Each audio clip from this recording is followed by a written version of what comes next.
नमस्कार दोस्तों, आज एक बार फिर से हमारे इस एजुकेशन में आपका स्वागत है। आज की क्लास में हम लोग ब्रह्मांड से रिलेटेड बहुत सारी चीज़ें जानने का प्रयास करेंगे, जैसे कि ब्रह्मांड की उत्पत्ति कैसे हुआ, आकाशगंगा का निर्माण कैसे होता है, निहारिका क्या है, तारों का निर्माण कैसे होता है, ब्लैक होल क्या होता है, इन सब के पीछे क्या क्या अवधारणाएं हैं, ये सारा टॉपिक आज हम लोग कवर करने का प्रयास करेंगे। इसके पीछे एक बेसिक जानकारी हम लोग जानने का प्रयास करेंगे। तो ज़्यादा देर ना करते हुए हम लोग क्लास को शुरू करते हैं। देखिए, सबसे पहली चीज़ यदि हम आपको बता दें तो आज का जो हमारा टॉपिक है वो है ब्रह्मांड एवं सौरमंडल। आज का जो हमारा टॉपिक है वो है the universe and the solar system, यानी ब्रह्मांड और सौरमंडल के बारे में इस पूरे टॉपिक के अंदर हमको समझना है। ठीक है, अब ये टॉपिक कितने दिन में ख़त्म होगा, 1 दिन लगता है, 2 दिन लगता है, 3 दिन लगता है, कितने दिन लगता है पता नहीं, बस स्टार्ट करते हैं। ठीक है, इसको समझने का प्रयास करते हैं। देखिए, सबसे पहली चीज़ यदि हम आपको बता दें तो जिस धरती पर यानी जिस स्थल पर हम लोग रहते हैं वो एक पृथ्वी है, वो एक ग्रह है, उस ग्रह का नाम पृथ्वी है। ठीक है, तो ऐसे कई सारे ग्रह हैं जो हमारे सौरमंडल का एक भाग हैं, यानी हम ऐसे कह सकते हैं कि पृथ्वी जिस पर हम रहते हैं वो एक सौरमंडल का भाग है। ठीक है, पृथ्वी जिस पर हम रहते हैं वो क्या है, सौरमंडल का एक भाग है, सौरमंडल का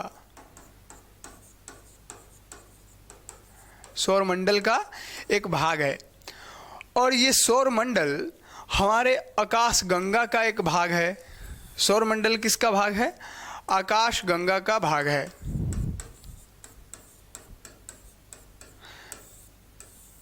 यानी गैलेक्सी का भाग है। देखिए, पृथ्वी जिस पर हम रहते हैं वो एक सौरमंडल का भाग है, सौरमंडल के अंदर है। ऐसी कई सारे ग्रह हैं, पृथ्वी भी एक ग्रह है। पृथ्वी पर जीवन संभव है, ये आगे हम बताएंगे कैसे संभव है।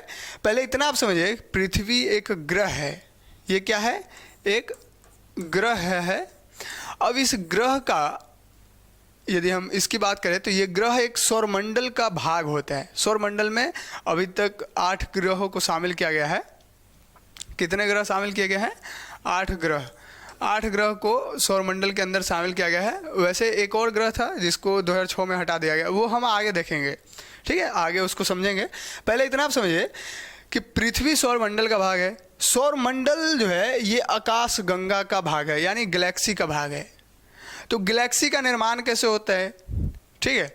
दूसरा, सौरमंडल कैसे बना, ग्रह कैसे उत्पत्ति हुआ, ग्रह का, पृथ्वी का उत्पत्ति कैसे हुआ, ये सारा चीज़ हम आगे देखने का प्रयास करेंगे। धीरे धीरे सबको समझेंगे। ये आकाशगंगा जो है, ऐसे लाखों आकाशगंगा, पता नहीं है कितना है, लाखों आकाशगंगा को मिलाकर यदि हम देखते हैं तो उसको कहते हैं ब्रह्मांड।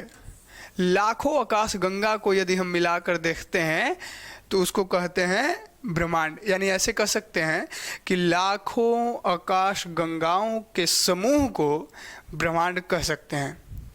ठीक है, देखिए, आकाशगंगा के अंदर बहुत सारी चीज़ें आती है, जैसे निहारिका हो गया, या फिर स्टार हो गया, तारा जिसकी हम बात कर रहे हैं, या फिर ग्रह हो गया, उपग्रह हो गया, क्षुद्रग्रह हो गया, उल्कापिंड हो गया, सौरमंडल हो गया, बहुत सारी चीज़ें हैं इसके अंदर। तो इन सारे आकाशगंगाओं के अंदर, यानी एक तरह से आप ये भी कह सकते हैं कि दुनिया में आप जो भी चीज़ देखते हैं या सुनते हैं वो सब क्या है, ब्रह्मांड का हिस्सा है, ब्रह्मांड का ही एक अंश मात्र है। एक बड़ा ही मतलब एक वैज्ञानिक हुए जिनका नाम है हर्शेल साहब। इन्होंने लगभग 1805 में इन्होंने बताया कि पृथ्वी या फिर सौरमंडल जो है हमारा, वो सौरमंडल आकाशगंगा का एक अंश मात्र है।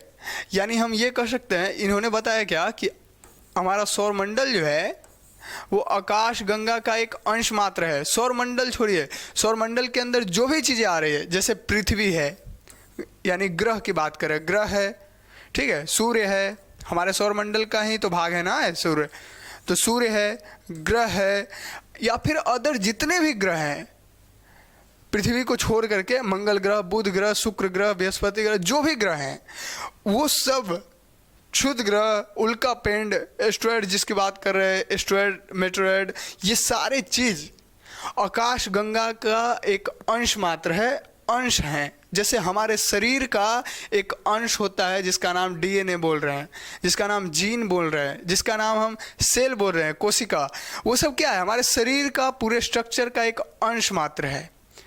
वही हर्षल साहब ने बताया कि आकाश गंगा का एक अंश मात्र है हमारा पृथ्वी, हमारा ग्रह, या फिर जो भी चीज़ें हैं इसके अंदर, आकाश गंगा के अंदर जो भी चीज़ें हैं वो क्या है, एक अंश मात्र है। वो अंश मिल मिल करके क्या हो गया है, पूरा आकाश गंगा का निर्माण किए हैं। तो इन सब के पीछे, इन ब्रह्मांड के पीछे, ब्रह्मांड का उत्पत्ति कैसे हुआ, इसके पीछे क्या अवधारणा है, इसको कैसे बताया जा सके।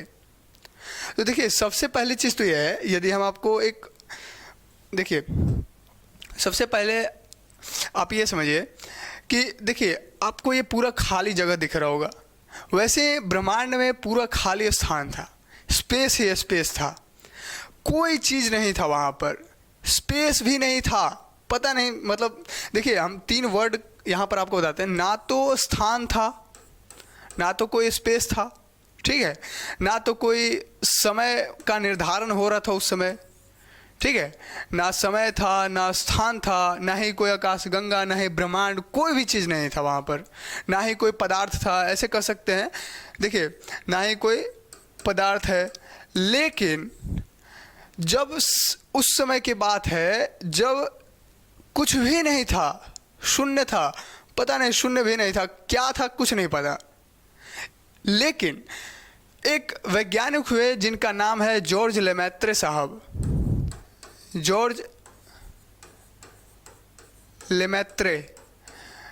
लेमैत्रे साहब ने बताया कि देखिए कुछ नहीं था लेकिन एक पदार्थ था। अब वो पदार्थ कहाँ से आया, क्यों आया, कैसा था, ये स्ट्रक्चर तो बताएं, किस स्ट्रक्चर का होगा वो पदार्थ, लेकिन ये नहीं बता पा रहे हैं कि वो पदार्थ आखिर आया कहाँ से। जब कुछ नहीं था तो वो पदार्थ कहाँ से आ गया, समझ में आ रहा बात।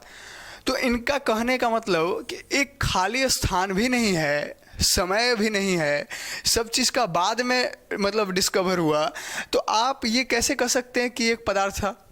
तो देखिए, जॉर्ज लेमैत्रे साहब ने कहा वो सब हमको नहीं पता, वो सब हमको कुछ नहीं पता, बस इतना मालूम है कि एक पदार्थ था, एक पदार्थ था, उस पदार्थ का, देखिए पदार्थ होता क्या है, मैटर की बात कर रहे हैं, जैसे ये क्या है, एक पदार्थ है, हम पूरे क्या हैं, एक पदार्थ है, ये क्या है, बोर्ड, ये एक पदार्थ है। तो देखिए, पदार्थ का सिंपल डेफिनेशन है जो स्थान घेरता हो, कहीं पर उसको रख दिए तो कुछ स्थान घेर लिया, जिसके अंदर कुछ मास हो, कुछ द्रव्यमान हो, ठीक है, उसके अंदर क्या हो, कुछ द्रव्यमान हो, इसको अंग्रेजी में मास कहते हैं, और जो स्थान घेर रहा हो वो जनरली पदार्थ के अंदर आ जाएगा। अब पदार्थ का कई सारे रूप होता है, चाहे वो लिक्विड में हो, चाहे वो द्रव अवस्था मतलब ठोस अवस्था में हो, या फिर गैस अवस्था में हो। तो जॉर्ज लेमैत्रे साहब ने बताया कि एक पदार्थ था, उस पदार्थ का लगभग आज से 13.7 अरब वर्ष पहले, आज से लगभग हम 14 अरब यानी 14 अरब वर्ष पहले मान सकते हैं। 13.7 अरब इन्होंने बताया, तो हम लोग ऐसे लगभग में कह सकते हैं अप्रोक्स में कि 14 अरब वर्ष पहले, आज से 14 अरब वर्ष पहले, आप सोच सकते कितना साल पीछे जा रहे हैं, अरब वर्ष पहले, आज से ये पदार्थ का विस्फोट हुआ, इस पदार्थ में महाविस्फोट हुआ, एक्सप्लोजन हो गया। अब ये कैसे कहते हैं देखिए, तो इसके लिए इसका विस्फोट कैसे हुआ इसको समझने के लिए इसका स्ट्रक्चर थोड़ा सा समझना होगा हमको। तो देखिए, इसके स्ट्रक्चर को समझने से पहले हमको 2-3 वर्ड को समझना होगा, 2-3 शब्द को समझना होगा, जिसमें सबसे पहला शब्द है, इसको कहते हैं आयतन। आयतन अंग्रेजी में इसको वॉल्यूम कहते हैं, वॉल्यूम। देखिए आयतन क्या होता है, तो इसको सिंपल सा एक बात बताते हैं। देखिए जैसे मान लेते हैं ये हमारा एक डब्बा है, ठीक है, ये एक डब्बा है। इस डब्बे के अंदर कितना सामान हम रख सकते हैं, इस डब्बे के अंदर हम कितना सामान रख सकते हैं, वो इसका क्या होता है, वॉल्यूम होता है, वो इसका आयतन होता है। यानी ये मान लेते हैं ये डब्बा है हमारा, ये पूरा क्या है, एक डब्बा है, बस इतने दूर के भाग को हम करें, ये एक डब्बा है। इसके अंदर आपको गैपिंग नज़र आ रहा होगा ना, एक खाली जगह नज़र आ रहा होगा। तो इस खाली जगह में हम कितना सामान रख सकते हैं, वो क्या होता है, उसका आयतन होता है, उस डब्बे का आयतन होता है, उस जगह का आयतन होता है। ठीक है, तो आयतन तो आपको समझ में आ गया। दूसरा चीज एक और होता है घनत्व। घनत्व क्या होता है,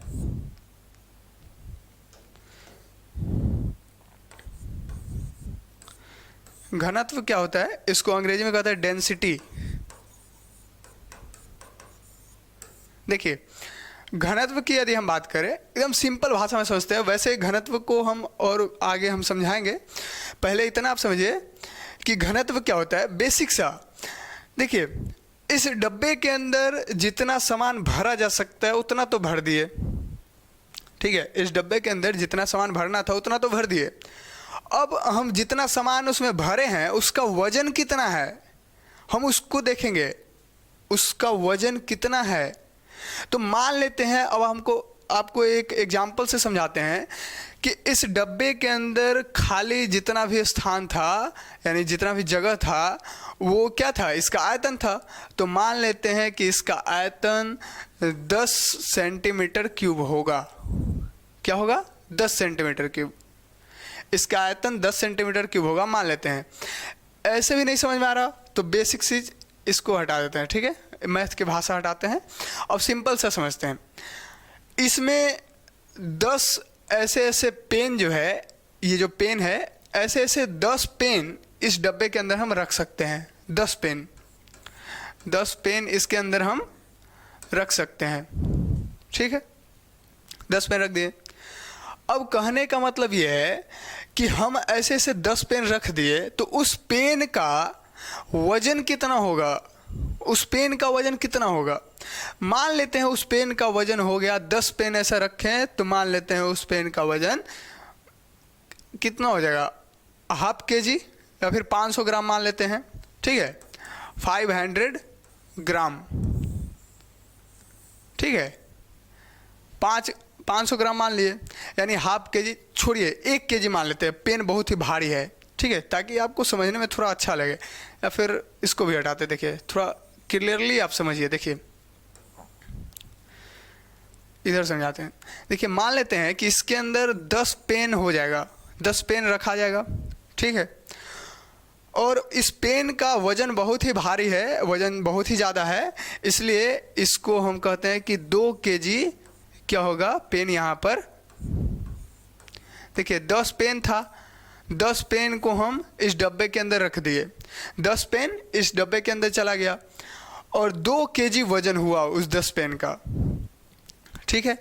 तो हम क्या करेंगे, जितना वॉल्यूम था, यानी ये क्या है, 10 पेन रख दिए, ये कितना था, वॉल्यूम ही है ना, यानी वो 10 पेन क्या है, आयतन है हमारा, ये आयतन ही है ना, आयतन, यानी 10 पेन हम रख दिए, ये आयतन था, और 2 kg रख दिए, ठीक है, 2 kg पेन का यहाँ पर वजन हो गया।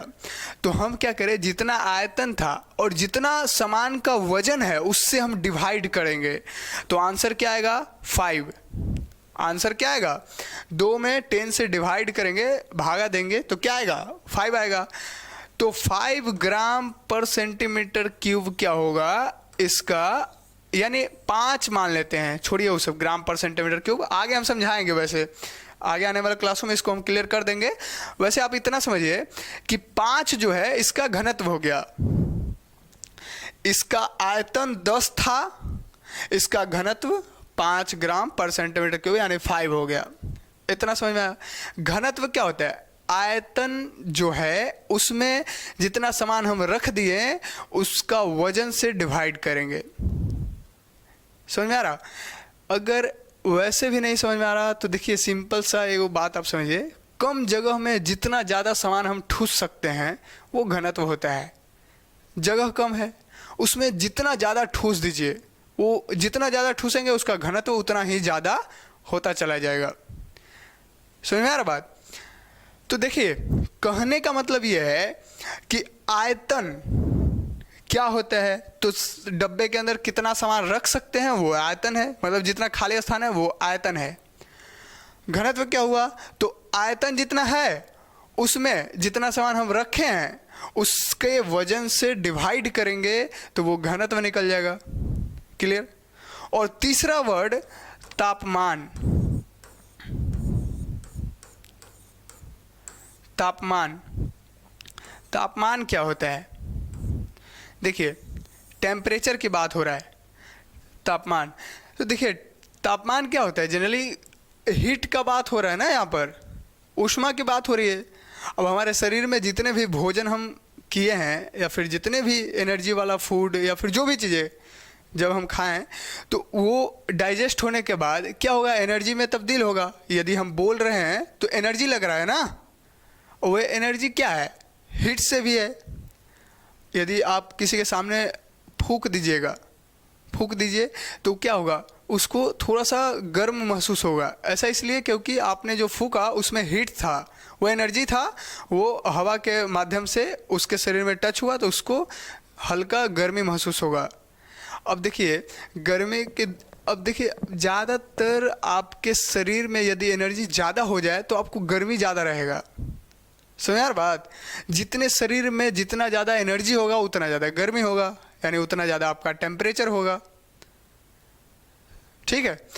अब देखिए तो यहाँ कहने का मतलब ये है, ये तीनों वर्ड का मतलब ये हुआ कि जॉर्ज लेमेत्रे साहब ने बता रहे हैं कि पदार्थ जो था उसका स्ट्रक्चर ऐसा था कि उसके अंदर, यानी वो पदार्थ का आयतन बहुत ही कम था, बहुत ही लो था, बहुत ज़्यादा लो था उसका आयतन। यानी उस पदार्थ के अंदर अब एक भी जगह नहीं बचा कि उसके अंदर हम कोई चीज़ अब रख सकते हैं। जगह ही नहीं बच रहा, बहुत ही कम आयतन है। समझ में आ रहा बात? तो उस पदार्थ का स्ट्रक्चर ऐसा बता रहे हैं, उसका संरचना, उसका डिजाइन ऐसा बता रहे हैं कि उसके अंदर आयतन बहुत ही लो था और उसके अंदर का घनत्व बहुत ही ज्यादा था। अब क्या कह रहे हैं? ये पदार्थ का घनत्व बहुत ही ज्यादा था, बहुत ज्यादा था, अनंत था, पता ही नहीं कितना था। हम कह सकते हैं अनंत था, इनफाइनाइट, मालूम ही नहीं कितना है। उस पदार्थ का घनत्व अनंत है और उसका टेम्परेचर, अब जाहिर सी बात है घनत्व अनंत है, इसका मतलब क्या हुआ? जगह कम था, उसमें इतना सामान डाला गया है, पते नहीं है कितना डाला गया है, अनंत है वो। अब जब उसके अंदर घनत्व बहुत ज़्यादा हो गया तो जाहिर सी बात है उसके अंदर का टेम्परेचर ज़्यादा होगा। अब घनत्व ज़्यादा हो गया, ज़्यादा मटेरियल भर दिए उस पदार्थ के अंदर तो क्या होगा? उसका एनर्जी ज़्यादा होगा, एनर्जी ज़्यादा होगा, हीट ज़्यादा, तापमान ग्रोथ करेगा। तो जाहिर सी बात है, तो इस पदार्थ के अंदर तापमान भी बहुत ज़्यादा हो गया। यानी दो कंडीशन यहाँ बना, एक तो घनत्व सबसे ज़्यादा इस पदार्थ का था, दूसरा तापमान सबसे ज़्यादा इस पदार्थ का था और आयतन बहुत ही लो था, बहुत ही कम था। अब इस हिसाब से जॉर्ज लेमेत्रे साहब बता रहे हैं कि ये पदार्थ का स्ट्रक्चर था ऐसा। अब पदार्थ का स्ट्रक्चर ऐसा होगा, देखिए आपको एक वर्ड और समझा देते हैं। यहाँ पर लिखे हैं द्रव्यमान। द्रव्यमान क्या होता है? जिसको अंग्रेजी में मास कहते हैं। देखिए द्रव्यमान कुछ नहीं होता, जो जैसे मान लेते हैं इस डब्बे के अंदर या फिर हमारे शरीर के अंदर जितना मटेरियल भरा हुआ है वो द्रव्यमान है। हमारे शरीर में जितना भी मटेरियल है वो सारे चीज़ों को हम कहते हैं कि वो मास है हमारा, वो द्रव्यमान है। क्लियर है? वो वजन नहीं होता, वजन अलग होता है। वजन में क्या होता है, हमारा पृथ्वी का ग्रेविटेशन फोर्स भी ऐड होता है। यहाँ पर एक वर्ड हम यूज कर रहे हैं ग्रेविटेशन फोर्स, हम बताते हैं इसको आगे। पहले आप इतना समझिए कि द्रव्यमान क्या होता है। द्रव्यमान क्या होता है, जितना भी इस डब्बे के अंदर जितना भी सामान भरा हुआ है वो उसका द्रव्यमान है। हमारा जो शरीर है इसमें जितना भी मटेरियल भरा हुआ है जिससे ये पूरा ढांचा इस तरीके का दिख रहा है, ये हमारा द्रव्यमान है।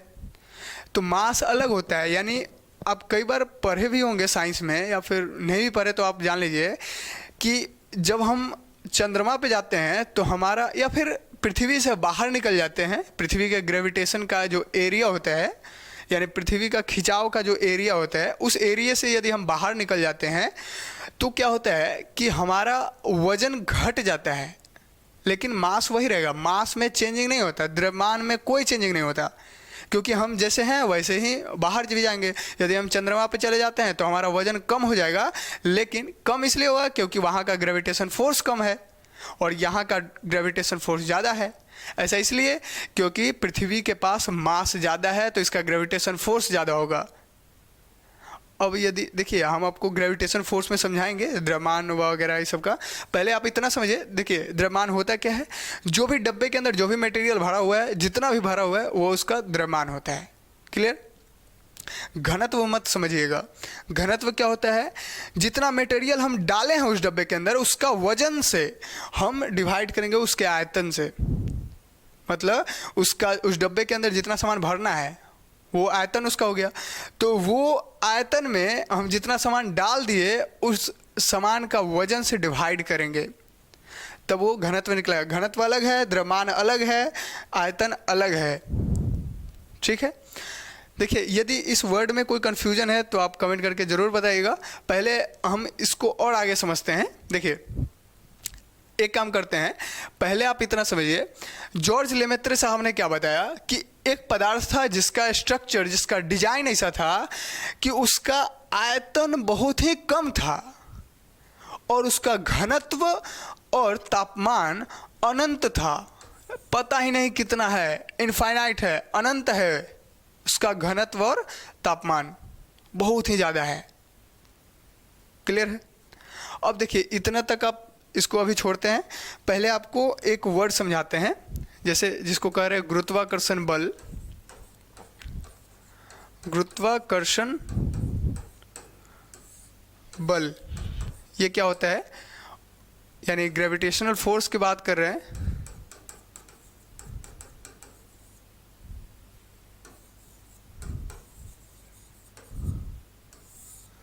देखिए ग्रेविटेशनल फोर्स क्या होता है, गुरुत्वाकर्षण बल क्या होता है। देखिए दुनिया का कोई भी वस्तु, कोई भी पिंड, वैसे ये ज़्यादातर ग्रेविटेशनल फोर्स जो है वो आकाशीय पिंडों की बात किया जाता है, यानी खगोलीय पिंड की बात किया जाता है, उसमें देखा जाता है। आकाशीय पिंड क्या होता है, पृथ्वी के बाहर निकल गए और जो स्पेस है, जो अंतरिक्ष में जो भी चीज़ें हैं उसमें ग्रेविटेशन फोर्स काम करता है, उसमें दिखता है काम करते हुए, अनुभव होता है। लेकिन ऐसे भी कह सकते हैं कि दुनिया का कोई भी दो वस्तु, दो पार्टिकल, दो वस्तु है, इन दोनों के बीच आपस में आकर्षण बल काम करता है। कौन सा बल काम करता है? आकर्षण बल काम करता है। यानी जो बड़ा वस्तु होगा, जिसके पास मास ज़्यादा होगा, जिसके पास द्रव्यमान ज़्यादा होगा, यानी कहने का मतलब ये हुआ कि हम ये कह सकते हैं कि देखिए एक वस्तु इतना बड़ा है और दूसरा वस्तु इतना छोटा है, तो ये वस्तु क्या करेगा, देखिए ये खोखला नहीं होना चाहिए, इसके अंदर ये खाली नहीं होना चाहिए, पूरा भरा होना चाहिए। पूरा ये भरा हुआ है, ठीक है, ये गोला है, अब पूरा भरा है तो इसका द्रव्यमान, अब जितना ज़्यादा भरा रहेगा उतना ज़्यादा इसका द्रव्यमान रहेगा, यानी मास रहेगा। हम अभी बताएं द्रव्यमान क्या होता है, इस डब्बे के अंदर जितना सामान डाला गया है वो इसका द्रव्यमान है। क्लियर? तो ये द्रव्यमान जितना ज़्यादा होगा उतना ज़्यादा इसके पास ताकत होगा, यानी फोर्स होगा, इसके पास उतना ज़्यादा ग्रेविटी का पावर होगा, गुरुत्वाकर्षण बल होगा। यानी जितना ज़्यादा मास उतना ज़्यादा ग्रेविटेशन फोर्स। क्लियर? और इसके पास कितना भी भर दीजिए इसका ग्रेविटेशन फोर्स, इससे ज़्यादा तो नहीं हो सकता है कई सारे कारण में होगा। जैसे मान लेते हैं ये ऐसा है और इतना ही भरा हुआ है, बाकी सब खोखला है, ठीक है, लेकिन इसके पास छोटा जगह है, लेकिन इसमें बहुत ज़्यादा सामान ठूस ठूस के हटा दिया गया है, तो इसका द्रव्यमान हो सकता है इससे ज़्यादा हो जाए, ऐसा कोई मतलब ज़रूरी नहीं है। ये खोखला अगर है तो इसका मास ज़्यादा हो सकता है, लेकिन ये भी अगर भरा हुआ है, ये भी भरा हुआ है, तो जिसके पास मास ज़्यादा होता है वो पार्टिकल क्या करता है, अपने से कम मास वाले को, यदि मान लेते हैं इसके पास मास ज़्यादा है, ये मान लेते हैं, थोड़ा सा और इसका साइज बढ़ा देते हैं, ये मान लेते हैं, और हम ये कह रहे हैं कि इसके पास, इस वाले ऑब्जेक्ट के पास, इस वाले वस्तु के पास मास यानी द्रव्यमान की बात कर रहे हैं, मास ज़्यादा है, इसके पास क्या है, इससे, इस वाले से मास क्या है, इसका ज़्यादा है, तो लेकिन देखने में तो आपको लगेगा कि ये बड़ा है वस्तु और ये छोटा है, लेकिन इसके पास ताकत ज़्यादा है, इसके पास मास ज़्यादा है तो ताकत ज़्यादा है, ताकत ज़्यादा है इसका मतलब इसका ग्रेविटेशन फोर्स ज़्यादा है। क्लियर? तो ये वस्तु क्या करेगा, ये वस्तु क्या करेगा, इसको अपनी ओर आकर्षित करेगा, खींचने का प्रयास करेगा। समझ में आ रहा बात? तो कोई भी दो ऑब्जेक्ट जिसके पास मास ज़्यादा होता है वो अपने से कम मास वाले ऑब्जेक्ट को अपनी ओर खींचते हैं, आकर्षित करते हैं। इसके पीछे जो बल काम करता है, जो फोर्स काम करता है, उसी को कहते हैं गुरुत्वाकर्षण बल। यानी इसके गुरुत्व में आकर्षण करने का पावर होता है, इसके गुरुत्व में उतना पावर है, इसके सेंटर में उतना पावर है कि ये इसको खींचने का प्रयास करता है और खींच लेता है। जैसे हम अभी ऊपर की ओर जाएं, जैसे मान लेते हैं ये पेन है, ऊपर ऐसे फेंकेंगे, चाहे जितना भी तेज फेंकें, उसका भी एक लिमिट है, हम बताते हैं क्या लिमिट होता है उसका, लेकिन अभी हम अपने पावर से, चाहे आप अपने पावर से जितना भी तेज से इसको फेंकिए, जैसे फेंकेंगे वो तुरंत नीचे आएगा। क्यों नीचे आ जाता है, ऊपर ही क्यों नहीं चला गया?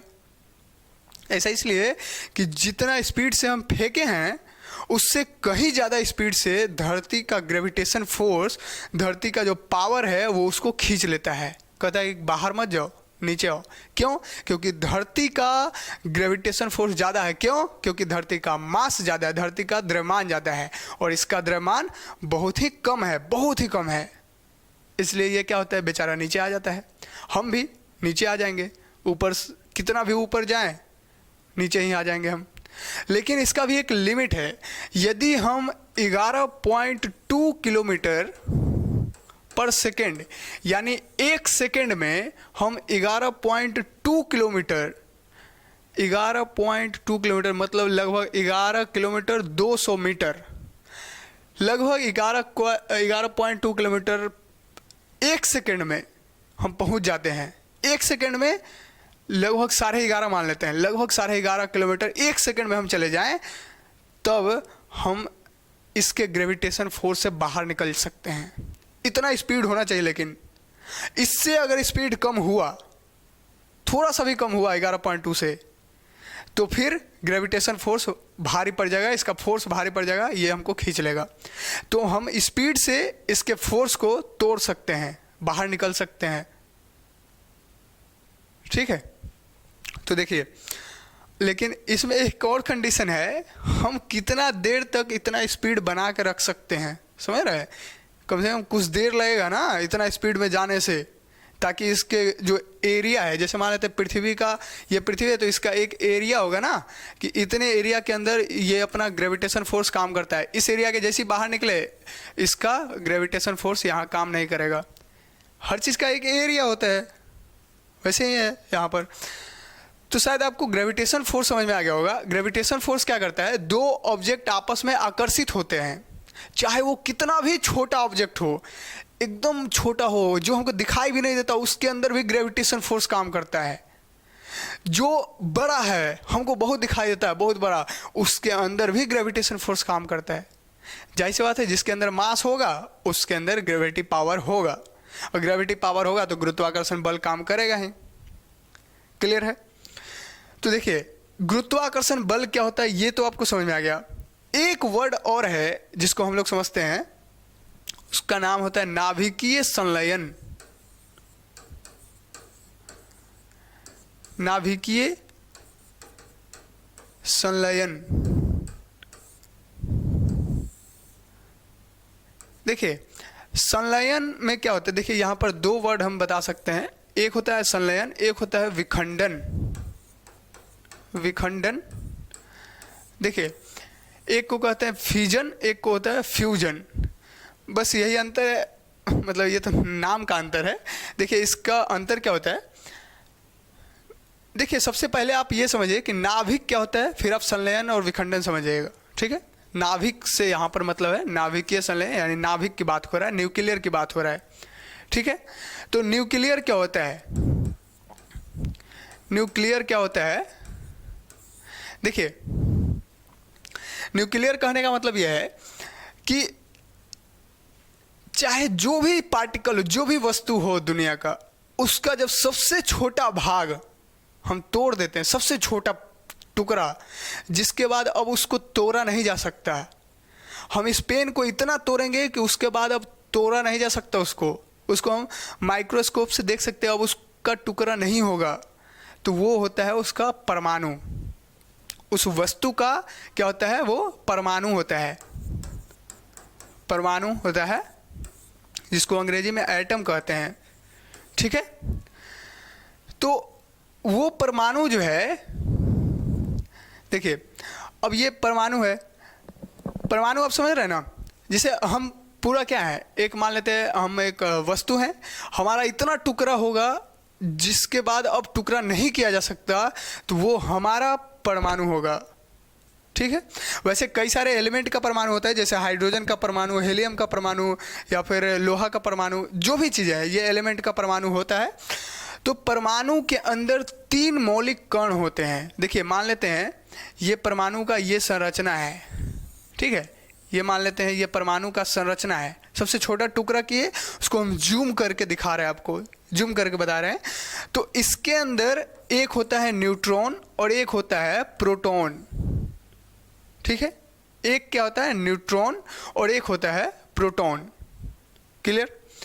देखिए कहने का मतलब यह है कि चाहे कितना भी कोई भी आप वस्तु ले ले, सबका मेन जड़ में क्या होगा, न्यूट्रॉन, प्रोटॉन और इलेक्ट्रॉन हो सकता है, ठीक है, लेकिन न्यूट्रॉन प्रोटॉन होगा ही होगा, ठीक है। अब देखिए कई सारा वस्तु में ये भी होता है कि न्यूट्रॉन और प्रोटॉन है, इलेक्ट्रॉन नहीं होता, कई सारी चीज़ों में होता है। तो आप इतना समझिए कि ये परमाणु का सबसे छोटा कण होता है, ये मौलिक कण इसको कहते हैं, इसका नाम क्या होता है, मौलिक कण, इसको मौलिक कण कहते हैं, सबसे छोटा पार्टिकल होता है ये,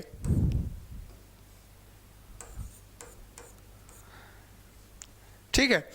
तो ये इलेक्ट्रॉन, प्रोटॉन और न्यूट्रॉन यहां पर लिख देते हैं, देखिए इलेक्ट्रॉन, प्रोटॉन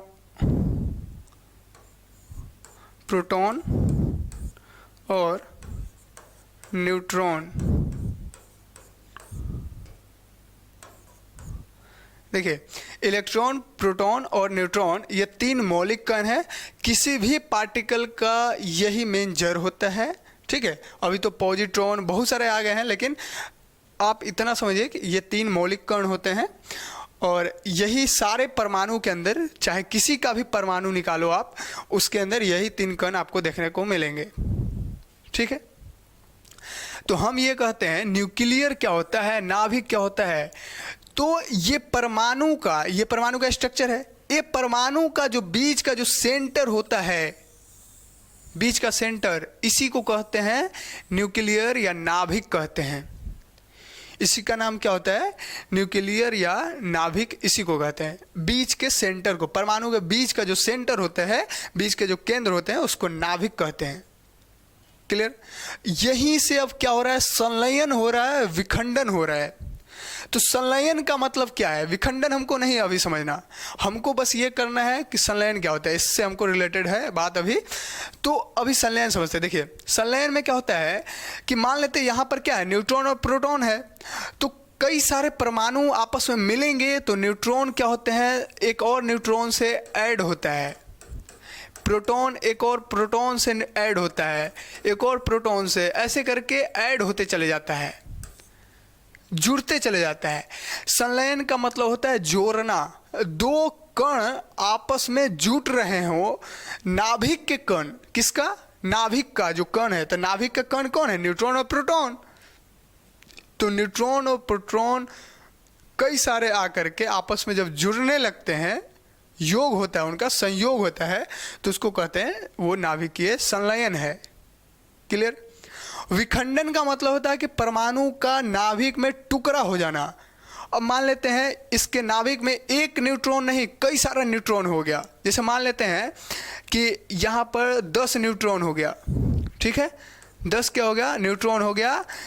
इसके मतलब इस वाले परमाणु के नाभिक में 10 न्यूट्रॉन और 10 प्रोटॉन हो गया। प्रोटॉन छोड़िए, यदि न्यूट्रॉन ही सिर्फ 10 हो गया, ऐसे कर सकते हैं, या फिर प्रोटॉन 10 मान लेते हैं, 10 प्रोटॉन हो गया। तो ये जो परमाणु है, इसका जो मौलिक कण है नाभिक के अंदर, उसका टुकड़ा हो गया और वो 2 2 3 3 या एक प्रोटॉन का नया नया परमाणु बन गया। जैसे इसका टुकड़ा होगा और फिर एक परमाणु का, मतलब एक प्रोटॉन का, फिर एक प्रोटॉन का हो सकता है, ये 2 प्रोटॉन हो जाए, फिर 3 प्रोटॉन हो जाए इस तरीके से, या एक प्रोटॉन हो जाए, ऐसे इस तरीके से कई सारे परमाणुओं में विभक्त हो गए। और इसका जो मतलब नाभिक का जो मौलिक कण था उसका टुकड़ा हो गया, उसका विखंडन हो गया, खंड खंड हो गया। खंड मतलब टूटना होता है। क्लियर। तो इसी को कहते हैं फ्यूजन, विखंडन इसको कहते हैं।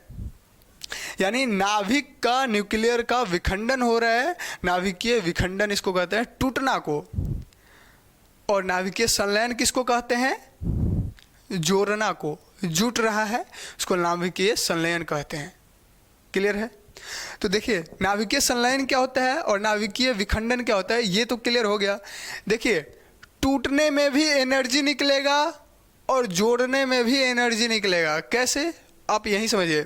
जब नाभिकीय संलयन होता है तो क्या होगा, एक और न्यूट्रॉन इसके साथ आकर के जुटेगा, ऐड होगा, एक और प्रोटॉन इसके साथ आकर के ऐड होगा, ठीक है, ऐड होगा। तो जब ऐड होगा तो क्या होगा, अब ये रगड़ खाएगा ना। जैसे अब हम कंप्रेस कर रहे हैं, किसकी वजह से, ग्रेविटेशन फोर्स क्या करता है, 2 परमाणु को आपस में खींचेगा, ग्रेविटेशन फोर्स के कारण हो रहा है ना। अब ये परमाणु इस परमाणु को खींच रहा है, आपस में दोनों सट रहे हैं। हो सकता है इसके पास मास ज़्यादा है तो ये इसको खींच लेगा, और ये ऐसे आया सटा, तो सटने से क्या होगा, घर्षण होगा इसके अंदर। घर्षण से क्या होता है, हीट निकलेगा। आप हाथ को ऐसे से करके देखिए, आपके अंदर हाथ गर्म हो जाएगा। गर्म क्यों होता है, हीट आ जाता है घर्षण से। और जब घर्षण से हीट आ रहा है, उष्मा आ रहा है, तो जाहिर सी बात है एनर्जी आएगा। एनर्जी का मतलब वहाँ पर तापमान बढ़ना स्टार्ट हो जाएगा। तो नाभिकीय संलयन से भी एनर्जी निकल रहा है और नाभिकीय विखंडन से भी। विखंडन से कैसे होगा, अब ये चीज़ है, ये टूट गया, तो टूट के जब अलग होगा तो जाहिर सी बात, कोई भी चीज़ टूटेगा तो उसमें फोर्स होगा, उसमें गति होगा। आप बम को कहीं ले जाकर के पटक दीजिएगा, बम को, छोटा सा ही होता है बम, जैसे पटकिएगा, अगर वहाँ पर आप खड़े हैं तो आपको भी कहीं दूर फेंक देगा। क्यों, क्योंकि उस था तो छोटा, जब फटा तो टुकड़ा में विभक्त हुआ। टुकड़ा में विभक्त होने का मतलब उससे एनर्जी बाहर निकला, और वो आपके शरीर पर जब टच होगा एनर्जी, तो वो उस पर फोर्स लगाएगा और उस फोर्स की बदौलत आपको कहीं दूर फेंक देगा।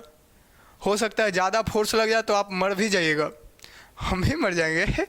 तो आप देखिए, कहने का मतलब यह है कि चाहे न्यूक्लियर का जो मौलिक कण है वो टूटे, चाहे वो जुड़े, दोनों ही कंडीशन में एनर्जी निकलेगा, तापमान बढ़ेगा, एनर्जी निकलना ही है। क्लियर है। वो एनर्जी में कई सारी चीज़ें होती है, कई सारे किरण निकलता है, जैसे लाइट का किरण, दृश्य प्रकाश जिसको कहते हैं। लाइट भी एक एनर्जी है ना, लाइट के माध्यम से निकला है। रेडियो वेव निकल रहा है, अवरक्त किरणें निकल रहा है, गामा किरणें निकल रहा है, कई सारे किरणें निकलेंगी। वो एनर्जी से तो कई सारा किरण निकलेगा। तो ये क्या होता है, नाभिकीय संलयन या विखंडन से ऐसा होता है। तो हमको समझाया था आपको नाभिकीय संलयन क्या होता है। ठीक है, अब समझते हैं, अब हम फिर से इस टॉपिक पर आते हैं। इस टॉपिक पर जब हम बता रहे थे कि जॉर्ज लेमेत्रे साहब ने बताया कि दुनिया मतलब पूरे ब्रह्मांड, ब्रह्मांड छोड़िए, जब कुछ नहीं था तो एक पदार्थ था, वो पदार्थ कहाँ से आया किसी को नहीं पता, अभी तक इनको भी नहीं पता, नहीं तो बता ही देते वैसे तो है ही नहीं। तो इन्होंने बताया कि वो पदार्थ था, इस पदार्थ के आगे मतलब वो पदार्थ कहाँ से आया किसी को नहीं मालूम, आगे पता चलेगा तो देखा जाएगा, पेपर में आ ही जाएगा, पता नहीं कब पता चलेगा, जीवन भी रहेगा कि नहीं रहेगा। तो बस इतना समझिए कि वो पदार्थ था, उस पदार्थ का विस्फोट हुआ। क्यों विस्फोट हुआ? उसका तापमान बढ़ने के कारण, उसका घनत्व बढ़ने के कारण। अब इतना ज़्यादा घनत्व बढ़ जाएगा, अब वो लिमिट होता है ना। अब बताइए, एक बैलून लीजिए आप, उस बैलून में हवा भरते रहिए भरते रहिए, उसका एक लिमिट होगा। अब उससे ज़्यादा वो नहीं फूल सकता, तो क्या होगा? उससे ज़्यादा हवा भरिएगा तो क्या होगा? ब्लास्ट कर जाएगा, और फिर ब्लास्ट करने की वजह से उसके बाद क्या होगा? उसके अंदर जितने भी गैस होंगे वो सब बिखर जाएंगे। समझ में आ रहा बात? तो वैसे ही इस पदार्थ के अंदर हुआ। ये पदार्थ जब ज़्यादा तापमान, ज़्यादा घनत्व की वजह से क्या हुआ, इसके अंदर जब महाविस्फोट हुआ, ये टूट गया, तो इसका चिथरा चिथरा हो गया, पूरा बिखर गया, पूरे जगह में बिखर गया। और ये बिखरता जा रहा है, गतिशील अवस्था, अभी भी बिखर रहा है, एक दूसरे से छोटे छोटे पार्टिकल दूर होते जा रहे हैं, पता नहीं कब तक जाएंगे। इसका प्रूफ दिया आदमी, इसका प्रूफ दिए हैं, कई सारे लोगों ने इसका प्रूफ दिया। एडविन हब्बल साहब ने भी इसका प्रूफ दिया है कि अभी भी ब्रह्मांड का विस्तार हो रहा है। अब ये ब्रह्मांड क्या है? तो जो पदार्थ जो विस्फोट हुआ था, वो पदार्थ जब बिखरने लगा, तो इनका मतलब यह है कि वो पदार्थ अभी तक बिखर रहा है, एक दूसरे से दूर होते जा रहा है। समझे? तो कहने का मतलब यह है कि जॉर्ज लेमेत्रे साहब कह रहे हैं कि बिग बैंग हुआ है, इसी को बिग बैंग थ्योरी कहते हैं। यानी एक बड़ा सा महाविस्फोट हुआ जिसकी वजह से ब्रह्मांड का उत्पत्ति हुआ। कैसे? तो देखिए, ब्रह्मांड के अंदर वो सारे चीजें आ जाएंगी जो उस पदार्थ का मटेरियल जो बिखरा पड़ा था, वो सबको मिला के हम ब्रह्मांड कहते हैं। समझे? अब देखिए, जब ये पदार्थ विस्फोट हुआ, जब ये टुकड़ा में बटा, तो इस पदार्थ के अंदर कई सारे गैस थे जिसमें हाइड्रोजन बहुत ही ज्यादा मात्रा में था। हाइड्रोजन बहुत ही ज्यादा मात्रा में था, और कई सारे धूल कण थे जिसमें बहुत सारे मटेरियल होंगे, पता नहीं है क्या क्या है, लेकिन हाइड्रोजन के बारे में इन लोगों को एक रिसर्च में पता चला कि हाइड्रोजन होगा, ऐसा अनुमान लगाया इन लोगों ने। देखिए, ये सारा खेल अनुमान का है। 14 अरब वर्ष पहले ना तो किसी ने गया, टाइम ट्रेवल का तो मशीन है नहीं कि जा करके देख लेंगे, ऐसा कुछ नहीं था। तो इन लोगों ने अनुमान लगाया। हम आगे आपको बताएंगे कि लार्ज हैड्रॉन कोलाइडर नाम का एक इक्विपमेंट बनाया गया है, एक मशीन बनाया गया है, एक व्यवस्था वैसा किया गया है यूरोप के अंदर, जिससे ये अनुमान लगाया जाता है, जिससे ये पता चलता है कि पूरे ब्रह्मांड का निर्माण कैसे हुआ होगा। समझे? लार्ज हैड्रॉन कोलाइडर एक बड़ा सा पाइप है, वैसे हम आपको दिखाएंगे आगे, उसमें नहीं घुसना है। पहले इतना समझिए कि ये पदार्थ का जब विस्फोट हुआ तो कई सारे गैस बाहर निकले जिसमें हाइड्रोजन गैस बहुत ही ज़्यादा मात्रा में था। अब आगे समझते हैं कहानी। देखिए, अब ये हुआ कि वो गैस जब बहुत ही ज़्यादा मात्रा में बिखरा पड़ा था, तो वो उसके अंदर परमाणु होगा ना। हम अभी बताएं, हर पदार्थ के अंदर परमाणु होता है, उसके छोटे कण होते हैं। तो जब पूरा गैस बिखरा पड़ा था, तो उसका क्या हुआ? ग्रेविटेशन फोर्स के कारण उसका संकुचन होने लगा, आपस में सटने लगे, आकर्षित होने लगा, बड़ा पार्टिकल छोटे को आकर्षित करने लगा। तो इससे क्या हुआ? जब ग्रेविटेशन फोर्स के कारण, गुरुत्वाकर्षण बल के कारण जब उसमें आकर्षण होने लगा, किसमें? वो जो हाइड्रोजन गैस था उसमें आकर्षण होने, वैसे ही बिखरा पड़ा था पूरे जगह पर, पूरे जगह में क्या हुआ था? पूरा बिखरा पड़ा है हाइड्रोजन गैस। अब वो हाइड्रोजन गैस का जब संकुचन हुआ, जब वो आकर्षित होने लगा आपस में, तो संकुचन होने की वजह से वो कई सारे हाइड्रोजन के बादल बनते चले गए, कई सारे हाइड्रोजन के बादल बनते चले गए। ठीक है, कई सारे हाइड्रोजन के बादल बन गए। इस तरीके से हाइड्रोजन का बादल कई सारा बन गया। अब कई सारा बादल हाइड्रोजन का बन गया, इसका मतलब हम इस पूरे ग्रुप को एक में यदि देखने का प्रयास करें तो इसको हम कह सकते हैं कि ये हाइड्रोजन बादलों का समूह है, ये हाइड्रोजन बादलों का झुंड है। ऐसा कह सकते हैं कि नहीं? समूह,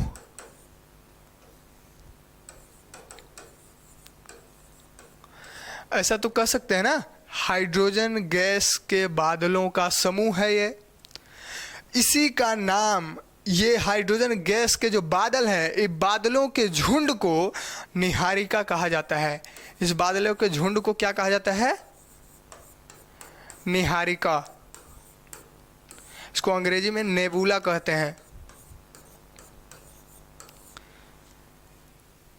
इसी बादलों के झुंड को निहारिका कहते हैं, जिसको अंग्रेजी में नेबुला कहा जाता है। क्लियर है? अब क्या हुआ, अब ये आकर्षण यहीं रुकेगा तो नहीं, तो कहाँ तक जाएगा?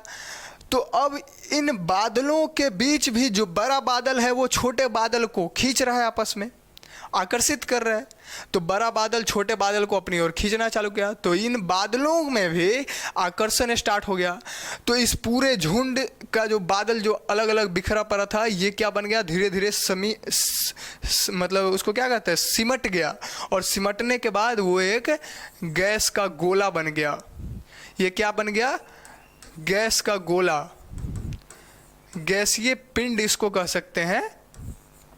देखिए, पिंड जनरली वस्तु को ही कहा जा रहा है, लेकिन ये जनरली पिंड का उपयोग आकाशीय मतलब अंतरिक्ष में जो वस्तु होते हैं उसको लेकर के पिंड का वर्ड यूज किया जाता है, पिंड शब्द का उपयोग किया जाता है। अब देखिए, गैसीय पिंड बन गया। वो पूरा जो बड़ा सा बादल था वो संकुचन होते होते क्या हो गया? गैस का पिंड बन गया।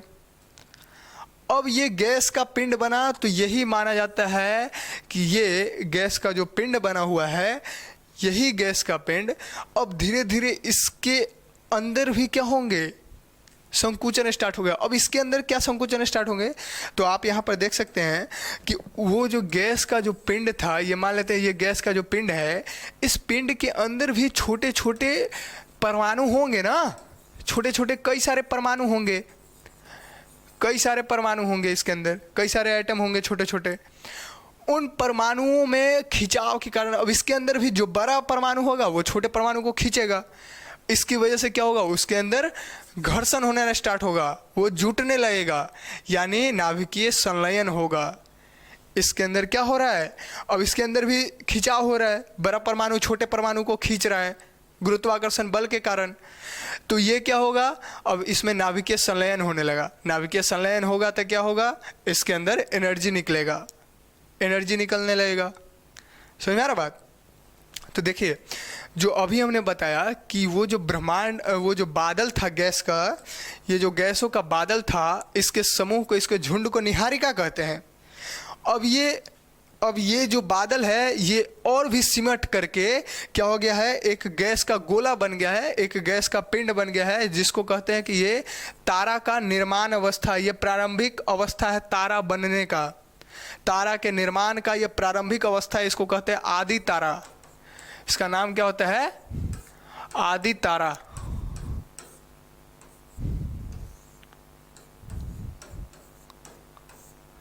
अंग्रेजी में इसको कहते हैं प्रोटोस्टार। प्रोटोस्टार। अब आप यहां समझ सकते हैं कि आदि तारा तो ये हो गया। इसके बाद जब इस गैसीय पिंड के अंदर जब घर्षण होने लगा, जब नाभिकीय संलयन होने लगा, तो क्या होगा? ये नाभिकीय संलयन क्या हो गया? मतलब ये छोटे छोटे परमाणु जो थे, इसमें जो बड़ा परमाणु था वो छोटे परमाणु को क्या करने लगे? आपस में खींचने लगे, जिससे घर्षण होगा, यानी नाभिकीय संलयन होगा, यानी परमाणु जुड़ने लगा। परमाणु क्या होने लगा? जुड़ने लगा। इसका कहने का मतलब ये हुआ कि जो न्यूट्रॉन थे, ये गैस किसका है? हाइड्रोजन का। ये गैस किसका है?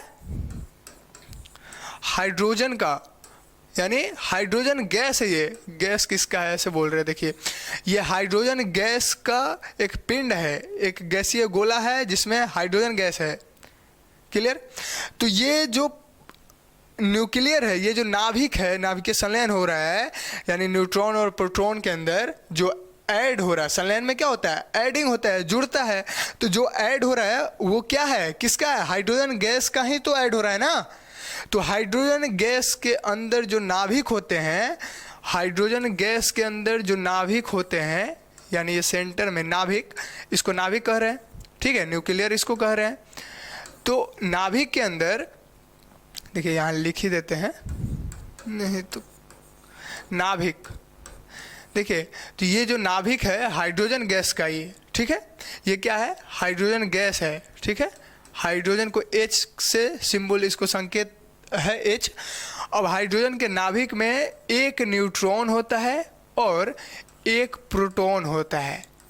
न्यूट्रॉन का संख्या एक होता है और प्रोटॉन का संख्या भी एक ही होता है। क्लियर। अब क्या हुआ कि जब इस नाभिकीय संलयन में क्या होगा, ऐड होगा, अभी हमने बताया। तो वो जो न्यूट्रॉन था वो न्यूट्रॉन अब 2 हो गया। तो जब न्यूट्रॉन का संख्या 2 हो जाए, प्रोटॉन का संख्या 2 हो जाए किसी के नाभिक के अंदर, जब न्यूट्रॉन और प्रोटॉन का संख्या 2 हो जाए किसी भी नाभिक के अंदर, किसी गैस के नाभिक के अंदर, तो वो क्या हो जाएगा, हीलियम हो जाएगा। यानी कहने का मतलब ये है, हीलियम, इसका संकेत होता है He, ठीक है। देखिए हीलियम का जो परमाणु होता है उसके अंदर, जो नाभिक के अंदर जो कण होते हैं, मौलिक कण, उसमें 2 न्यूट्रॉन 2 प्रोटॉन होते हैं। और जिस परमाणु के अंदर 2 न्यूट्रॉन 2 प्रोटॉन हैं उस गैस को हम हीलियम कहते हैं। क्लियर। तो हाइड्रोजन क्या बन गया है, हाइड्रोजन अब हीलियम में बदल गया। कैसे, नाभिकीय संलयन की वजह से। तो नाभिकीय संलयन की वजह से हाइड्रोजन हीलियम में बदल गया, जिसके कारण अब ये पूर्ण तारा बन चुका है। ये घर्षण हुआ तभी तो बना ना। अब घर्षण होके क्या हो रहा है, ऐड हो जाता जा रहा है। घर्षण हुआ, ऐड हुआ, घर्षण हुआ, ऐड हुआ। तो इससे क्या होगा, अब घर्षण के वक्त क्या होगा, एनर्जी निकल जाएगा। तो हीट जब बाहर निकलेगा तो क्या होगा, एक हीट जब बाहर निकला तो इसके चारों तरफ हीट ऐसे बाहर निकलते चले जाएगा, ठीक है, इसके बाहर हीट निकलते चले जाएगा। अब ये हीट निकलते गया तो इसका मतलब क्या है, इसके अंदर से कई सारे किरण निकलने लगे, विकिरण निकलने लगे। इसके अंदर से क्या होने लगे, कई सारे विकिरण निकलने लगे। तो इसी को कहते हैं कि ये पूर्ण तारा बन गया है। ये क्या बन गया है, पूर्ण तारा। कब बना पूर्ण तारा, जब हाइड्रोजन हीलियम में बदल गया, तब इसको कहते हैं कि ये पूर्ण तारा बन गया है। क्लियर है। और जब पूर्ण तारा बना तो इसके अंदर कई सारा विकिरण निकलेगा। विकिरण क्यों हो रहा है, नाभिकीय संलयन की वजह से निकल रहा है, एनर्जी नाभिकीय संलयन से निकल रहा है। तो विकिरण में कई सारी चीजें आती है। जैसे हम ये कह सकते हैं कि अवरक्त किरणें, अवरक्त किरण, इंफ्रारेड की बात हो रहा है, एक्स किरण, एक्स रे, फिर गामा रे, गामा रे जो होता है गामा किरण, फिर हम कह सकते हैं दृश्य प्रकाश किरण, दृश्य प्रकाश किरण, फिर और भी कई सारी किरणें निकलती है इसके अंदर से। तो कहने का मतलब यह है कि जब इस पूर्ण तारा जब ये बना, इसके अंदर से कई सारे विकिरण निकलने लगे। तो ये क्यों हुआ है, मेन कारण इसका क्या है, एक तो ग्रेविटेशन फोर्स जिसकी वजह से नाभिकीय संलयन हुआ, नाभिकीय संलयन की वजह से ये हाइड्रोजन हीलियम में बदल गया और इसका मतलब ये एक पूर्ण तारा बन गया है। तारा का निर्माण ऐसे हुआ है। क्लियर। अब क्या हुआ कि ये हाइड्रोजन तो बन रहा है ना, तो नाभिक के अंदर हाइड्रोजन बनने का प्रक्रिया अभी रुका नहीं है, प्रक्रिया अभी चल ही रहा है। तो इसके लिए हमको एक फिगर से समझना होगा। देखिए इस तरीके से मान लेते हैं ये स्टार है, ठीक है, स्टार का ये मेन सेंटर है और ये एक और लेयर और ये एक और लेयर, 3 लेयर हम बनाते हैं। 1 लेयर, 2 लेयर, 3 लेयर, 3 लेयर बना दिए। अब आप कह सकते हैं कि ये मेन सेंटर हुआ। अब इसके अंदर क्या हो रहा है, इस नाभिक के अंदर सारा हाइड्रोजन क्या हो रहा है, हीलियम में बदलना स्टार्ट हो रहा है। सारा हाइड्रोजन क्या हो रहा है, हीलियम में बदलने का प्रक्रिया इसका स्टार्ट हो रहा है। क्लियर? सारा हाइड्रोजन अब हीलियम में इसमें बदल रहा है। धीरे धीरे एक समय ऐसा आया, कई सालों के बाद एक समय ऐसा आया कि इसके अंदर जितने भी हाइड्रोजन थे, इस वाले के अंदर जितने भी हाइड्रोजन थे, वो सारा हाइड्रोजन हीलियम में बदल गया। यानी ये कह सकते हैं कि इस सेंटर में हीलियम का प्रधानता ज़्यादा हो गया, यानी हीलियम का प्रधानता हो गया। यानी ये कह सकते हैं कि इस सेंटर में, इस नाभिक में, ये तारा है ना, तो तारा का सेंटर देखो, तारा को हम 3 लेयर में डिवाइड किए हैं। ये क्या है, ये तारा है, स्टार है। इस तारे को हम 3 लेयर में डिवाइड किए, और तारे के अंदर जो नाभिक है इसमें यानी तारे के जो मेन सेंटर है उसमें हीलियम का प्रधानता ज़्यादा हो गया। क्यों? क्योंकि हाइड्रोजन सारा हीलियम में बदल गया इसके अंदर। क्लियर? तो जाहिर सी बात है इसका द्रव्यमान बढ़ रहा है। आप देख सकते हैं धीरे धीरे इतना बड़ा सा जो चीज़ था वो धीरे धीरे ऐसे समेट करके इतना छोटा में बन रहा है। जाहिर सी बात है इतना छोटा में जो द्रव्यमान होगा वो इतना बड़ा का जो द्रव्यमान था वही है ना, वो इतना बड़ा हो गया, वो इतना बड़ा सा जो था वो इतना छोटा हो गया है। तो इसका द्रव्यमान तो ज़्यादा होगा ना, इतने छोटे से जगह में बहुत ज़्यादा इसमें चीज़ आ गया है। समझ रहे हैं? तो इसका घनत्व भी ज़्यादा होगा, ये भी आप देख लीजिए। वो निर्भर करेगा पदार्थ कैसा है इसके अंदर। लोहा है जो सबसे भारी कह सकते हैं, या फिर गैस है जो सबसे हल्का हो सकता है। तो इसके अंदर तो गैस ही है ना, तो इसका घनत्व ज़्यादा तो नहीं होगा जितना द्रव्यमान है। द्रव्यमान इसके अंदर बहुत ज़्यादा हो गया है। अब ये कह सकते हैं कि अब क्या हुआ कि जब इसके अंदर सारा हीलियम, अब मतलब पूरा हाइड्रोजन हीलियम में जब बदल गया, तो इस लेयर के अंदर जो हाइड्रोजन था अब ये क्या करने लगा, इसका द्रव्यमान ज़्यादा हो गया इस एरिया का, तो ये क्या करेगा, अब बाहरी एरिया को खींचेगा अपनी ओर। इसको क्या करेगा, खींचेगा। क्यों खींचेगा दूसरा लेयर को? क्योंकि दूसरा लेयर का द्रव्यमान कम है, यानी इसका ग्रेविटेशन फोर्स कम है। तो ये केंद्र का जो सेंटर का द्रव्यमान है वो ज़्यादा है, हो गया है। तो ये क्या करेगा, दूसरे लेयर को भी खींचना स्टार्ट कर देगा। अब इसको जब खींचा तो ये खिंचाव होने लगा। खिंचाव होने के कारण क्या हुआ, इससे जो एनर्जी बाहर निकल रहा था, जो विकिरण बाहर निकल रहा था, उसमें कमी हो गया। वो अब विकिरण कम निकलने लगा। तो देखिए विकिरण में कई सारे रंग होते हैं। रंग तो आपको पता है, जो लाइट हमारे सन से आता है पृथ्वी के ऊपर, उसमें कई सारे कण होते हैं, मतलब रंग होते हैं। वो रंग में लाल जो रंग होता है, लाल रंग का तरंग दैर्घ्य क्या होता है, बहुत ही ज़्यादा होता है। लाल रंग दूर से भी नज़र आता है, समझ रहे हैं? लाल रंग क्या होता है, दूर से भी नज़र आता है। लेकिन बैंगनी रंग जो होता है वो दूर से नज़र नहीं आता।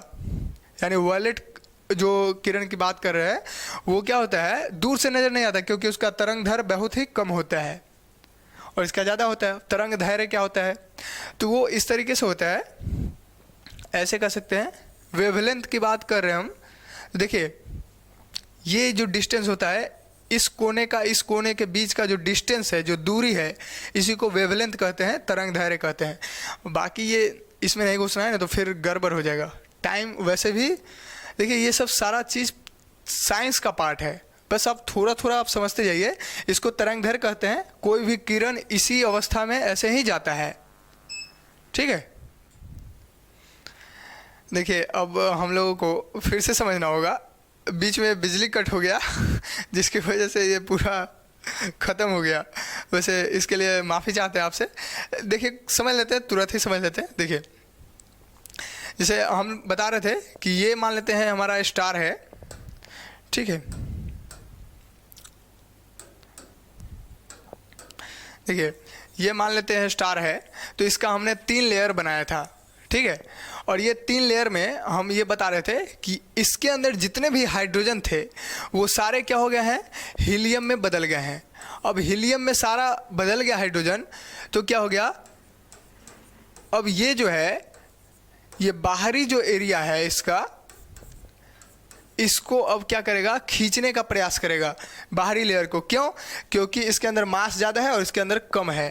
तो दूसरे लेयर के अंदर मास कम है, तो ये क्या करेगा, सेंटर उसको खींचने का प्रयास करेगा क्योंकि उसका ग्रेविटेशन फोर्स ज़्यादा हो गया है। तो जब ये खींचने लगा तो क्या हो गया, इसका विकिरण निकलने का जो एरिया था, यानी जो एनर्जी निकल रहा था, जो विकिरण निकल रहा था, उसकी गति कम हो गई। अब विकिरण बहुत ही कम निकलने लगा, जिसमें अब सिर्फ हमको ये लाल ही दिखाई दे रहा है। क्यों? क्योंकि लाल का तरंग दैर्घ्य ज़्यादा होता है, लाल का जो वेवलेंथ होता है लाल रंग का वो ज़्यादा होता है। तो बाकी कलर हमको नहीं दिख रहा, लेकिन लाल कलर हमको दिख रहा है। ठीक है, अब इसका विकिरण में कमी आ गया, विकिरण की गति में कमी आ गया, तो सिर्फ हमको लाल दिखने लगा, जिसकी वजह से इसका नाम बदल गया और ये खिंचाव होने लगा ना। इसकी वजह से विकिरण कम हो गया, विकिरण निकलना कम हो गया, तो क्या हो गया, अब ये लाल तारा हो गया है। यानी इसको कहते हैं लाल, इसका नाम हो जाता है लाल दानव तारा। लाल दानव तारा। देखिए, लाल दानव तारा कहने का मतलब ये है कि ये रेड जाइंट स्टार हो जाता है। इसको अंग्रेजी में कहते हैं रेड जाइंट स्टार। लाल दानव तारा ये हो जाता है क्योंकि इसके सेंटर में, इसका मेन जर क्या है, लाल दानव तारा होने का मेन जर क्या है कि इसके सेंटर में हाइड्रोजन पूरा हीलियम में बदल गया। यानी इसके सेंटर में हीलियम का प्रधानता हो गया, हीलियम बहुत ही ज़्यादा मात्रा में हो गया, सारा हाइड्रोजन हीलियम में बदल गया। इसलिए अब ये दूसरे लेयर को अपनी ओर खींचने लगा, जिससे विकिरण की गति कम हो गई। उसकी वजह से ये लाल दिखने लगा, जिसकी वजह से इसका नाम लाल दानव तारा कहा गया, रेड जाइंट स्टार इसको कहा गया है।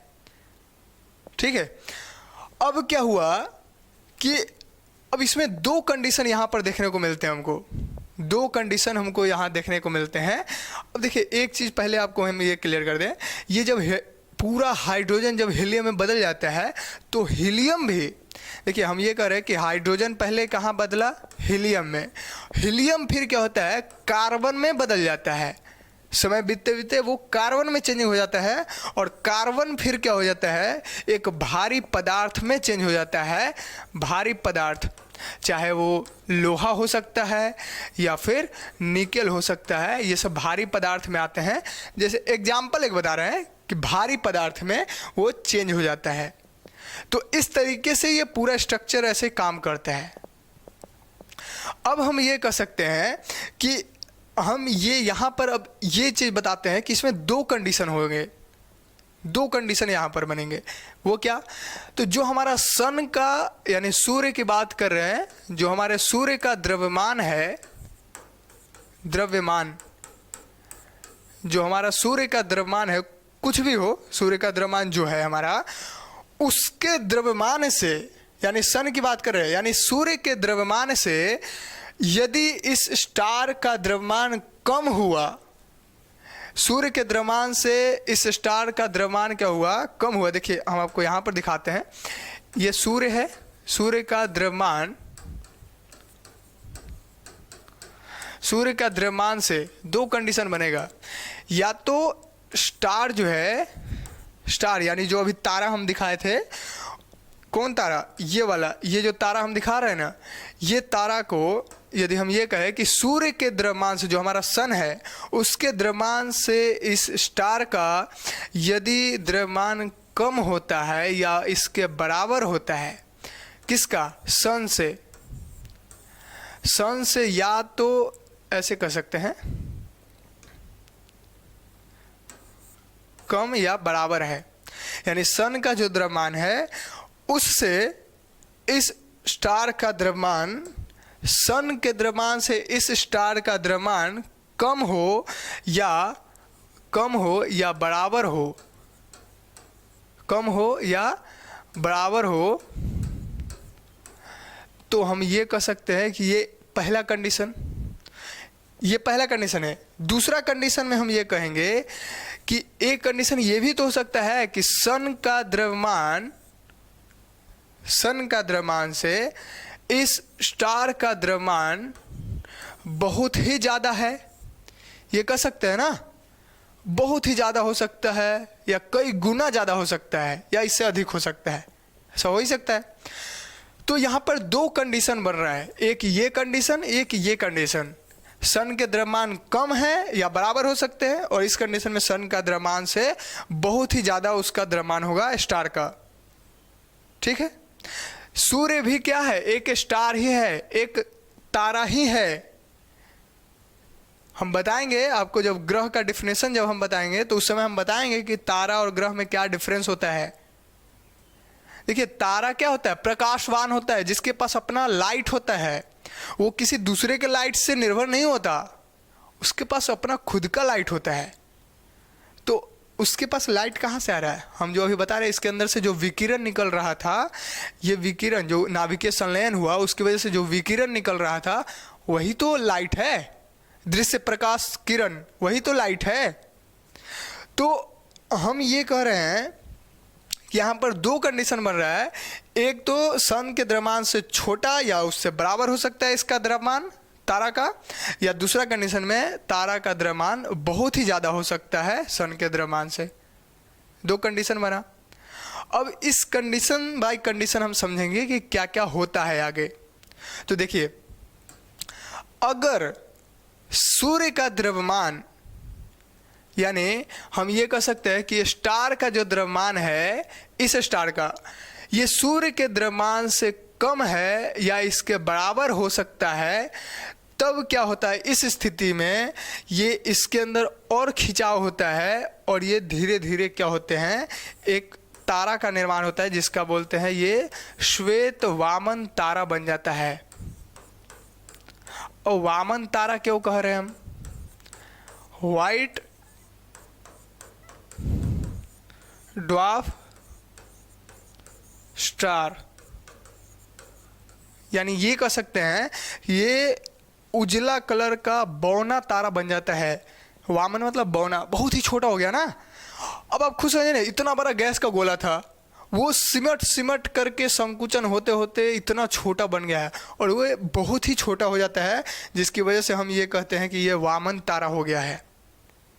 ठीक है, इसको व्हाइट ड्वार्फ स्टार कहते हैं। क्लियर। व्हाइट ड्वार्फ स्टार को भी बताए हैं कि इसका द्रव्यमान जो है सन के द्रव्यमान से, सन का जो मास होता है इसके 1.44 से ज़्यादा नहीं हो सकता, यानी लगभग सन के द्रव्यमान के बराबर ही होता है। जो हमारा सूर्य है उसका जो द्रव्यमान है उसके बराबर ही लगभग ये श्वेत वामन तारा का ऊपरी सीमा होता है, इससे ज़्यादा नहीं हो सकता। इससे ज़्यादा होगा तो जाहिर सी बात है वो सन के द्रव्यमान से ज़्यादा हो जाएगा, तो वो दूसरा कंडीशन में चला जाएगा। तो ये कहना है यहाँ पर कि श्वेत वामन तारा का जो द्रव्यमान होता है वो सन के द्रव्यमान से 1.44 से ऊपर नहीं हो सकता। ठीक है, यानी मान लेते सन का द्रव्यमान होगा 10, ठीक है, तो इसमें गुना करेंगे 1.44 से। ठीक है, तो जितना आंसर आएगा लगभग 10 के आसपास ही आंसर आएगा, तो उतना ही जितना आंसर आएगा उतना ही श्वेत वामन तारा का लास्ट द्रव्यमान होता है, उससे ऊपर नहीं हो सकता। क्लियर। ये एक सीमा बन गया है कि इससे ज्यादा द्रव्यमान श्वेत वामन तारा का नहीं हो सकता। ये एक क्या हो गया है, सीमा बन गया है, लिमिट बन गया। ठीक है, इससे ज्यादा नहीं होगा। इसी सीमा को निर्धारण करने वाले जो व्यक्ति थे उनका नाम है चंद्रशेखर। चंद्रशेखर नाम है इनका, जिसको हम कहते हैं कि ये चंद्रशेखर सीमा है। सन के द्रव्यमान से 1.44 ही रहेगा। वो कौन बताए हैं, चंद्रशेखर, इसलिए इस सीमा का नाम चंद्रशेखर सीमा हो गया है। ये जनरली भारत के ही थे, लेकिन ये वैज्ञानिक अमेरिका में काम करते थे और इन्होंने श्वेत वामन तारा का जीवन का सिद्धांत दिया था। इनको नोबेल पुरस्कार भी मिला है 1983 के आसपास, शायद 1983 में ही, 1983 के अंदर ही इनको नोबेल पुरस्कार भी दिया गया था एक और वैज्ञानिक के साथ, खगोल शास्त्र के क्षेत्र में, यानी जो तारा वगैरह का जो रिसर्च कर रहे हैं उनके क्षेत्र में इनको नोबेल पुरस्कार भी दिया गया था। तो ये चंद्रशेखर सीमा यही होता है और कुछ नहीं है। ठीक है, श्वेत वामन तारा का द्रव्यमान का ये लिमिट बताएं, सीमा बताएं कि इससे ऊपर द्रव्यमान नहीं हो सकता। ठीक है, अब हम ये कहते हैं कि ये श्वेत वामन तारा फिर आगे चल करके और संकुचन होता है इसका, और ये फिर बाद में क्या हो जाता है, ब्लैक, यानी ये कह सकते हैं कि ब्लैक यानी काला वामन तारा बन जाता है, वामन तारा। यानी ये कह सकते हैं ये श्वेत जो उजला बौना तारा था वो और संकुचन होकर के लास्ट में क्या हो गया, काला हो गया, और वो एक काला बौना तारा बन गया है। क्लियर? इसका यहीं पर अंत हो गया। काला का मतलब अब खत्म कहानी इसका। काला होने का मतलब इतना ज़्यादा इसके अंदर, मतलब इतना ज़्यादा इस तारा के अंदर खिंचा हुआ कि अब उससे ज़्यादा नहीं हो सकता। तीनों लेयर खत्म, तीनों लेयर खिंचा गया। अब खिंचाने के बाद अब कहानी खत्म, तो इसके अंदर से अब कोई घर्षण नहीं होगा। अब खिंचाना तो बंद हो गया ना, खिंचाना बंद हो गया, इसका मतलब तारा डेड हो गया। अब इसके अंदर कोई खिंचाव नहीं हुआ। इसके बाद क्या होगा, ये जब खिंचाव नहीं हो, नेविगेशन लेयर नहीं होगा। जैसे बात खिंचाव नहीं मतलब ग्रेविटेशन फोर्स काम नहीं करा, तो इसके अंदर क्या होगा, नेविगेशन लेयर रुक गया, नेविगेशन लेयर रुका, घर्षण रुका, एनर्जी निकलना बंद हो गया। तो ये एनर्जी जब निकलेगा नहीं तो काला दिखाई देगा। जाहिर सी बात है। आप हमको देख रहे हैं तो लाइट है यहाँ पर, इसीलिए ना हमारा लाइट रिफ्लेक्ट होकर के आपके आंखों तक जा रहा है, या फिर कैमरा लगा हुआ है तो कैमरे की आंखों तक जा रहा है। ऐसा कर सकते हैं ना। तो कोई भी चीज़ को यदि हम देख पा रहे हैं, यदि इस पेन को हम देख पा रहे हैं, तो इससे लाइट रिफ्लेक्ट करके हमारी आंखों तक आ रहा है, तभी तो हम इसको देख पा रहे हैं। अगर इससे लाइट रिफ्लेक्ट करके नहीं आता तो हम नहीं देख पाते हैं। लेकिन ये जो काला वामन तारा है, इसके अंदर द्रव्यमान इतना ज़्यादा हो गया है, इतना ज़्यादा सिमट गया है ये, कि कोई भी चीज़ इसमें लाइट भी आ जाता है ना, तो ये क्या हो जाता है, जनरली उसको ऑब्जर्व कर लेता है, बाहर निकलने नहीं देता। ये काला वामन तारा होता है। ब्लैक होल भी इसी तरीके का होता है, वो हम आगे बताते हैं आपको। पहले इतना समझिए, श्वेत वामन तारा काला वामन तारा बन गया। ये पहला कंडीशन था। ये जो कंडीशन था, इस कंडीशन में क्या हो गया कि स्टार जो है वो श्वेत वामन बना, फिर उसके बाद काला वामन तारा बन गया, और इस कंडीशन का कहानी खत्म। अब कंडीशन नंबर 2 आता है। इस कंडीशन में क्या होता है कि सन जो है, सन के द्रव्यमान से इस स्टार का द्रव्यमान, जो भी हमने ये स्टार बनाया था ना, इस स्टार का द्रव्यमान अब दूसरे कंडीशन में हम लेते हैं, यानी यहां पर ले लेते हैं। देखिए ये जो स्टार हमने बनाया था, अब इसका खिंचाव हो रहा था, यहाँ यही कह रहे थे ना हम, जिससे लाल दानव तारा बना था।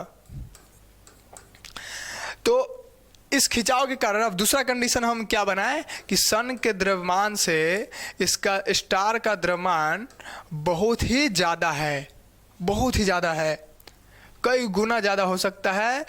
लेकिन जब सन के द्रव्यमान से इस स्टार का द्रव्यमान ज़्यादा होता है तो क्या होता है, अब सेकेंड लेयर जो खिंचाव होने लगता है, तो ये बीच, अब इसके अंदर द्रव्यमान ज़्यादा है, द्रव्यमान ज़्यादा है, और ज़्यादा ताकतवर चीज़ को, ज़्यादा टाइट जो चीज़ होता है उसके पास द्रव्यमान ज़्यादा, ताकत ज़्यादा होगा। तो जो भी टाइट चीज़ होता है, टाइट क्यों, क्योंकि उसके पास पावर ज़्यादा है, ताकत ज़्यादा है, और उसको ज़्यादा खींचिएगा आप, ज़्यादा खींचिएगा, वो खिंचाना नहीं चाहेगा। आप कितनों भी खींचिए, वो खिंचाना नहीं चाहेगा। तो क्या होगा, चाहे तो आप उसका हाथ ही खींच लेके चले जाएंगे, वो यहीं पर आ गया, हाथ पता चला खिंचा गया, टूट जाएगा ना। तो होता क्या है, जब आप ज़्यादा टाइट चीज़ है उसको ज़्यादा खींचिएगा तो वो टूट जाएगा। तो हुआ क्या, अब इसके पास द्रव्यमान ज़्यादा है, तो जाहिर सी बात है इसके पास पावर ज़्यादा है। तो ये जब खिंचाव होने लगा, अब इसके पास द्रव्यमान ज़्यादा है तो ये खींच रहा है ना इसको। अब खिंचाव ज़्यादा होने की वजह से क्या होगा कि ये सेंटर तक आते आते, यहाँ पर आते आते ये क्या हो गया, ये जो लेयर था ये यहाँ तक आ गया, और यहाँ तक आते आते ये विस्फोट हो गया, ब्लास्ट हो गया, पूरा महाविस्फोट हो गया। अब इसके विस्फोट होने से क्या हुआ, अब इसके अंदर से एनर्जी निकला बहुत ज़्यादा। जैसे विस्फोट हुआ बहुत ज़्यादा एनर्जी निकला, जिसकी वजह से ये जो लेयर था, बाहरी लेयर, इसको डिस्ट्रॉय कर दिया, इसको नष्ट कर दिया। ये जो बाहरी लेयर था इसको नष्ट कर दिया। तब इस प्रक्रिया को हम नाम देते हैं कि ये महाविस्फोट हुआ, जिसका नाम दिया जाता है, ये सुपरनोवा हो गया। सुपरनोवा, महाविस्फोट इसको कहते हैं।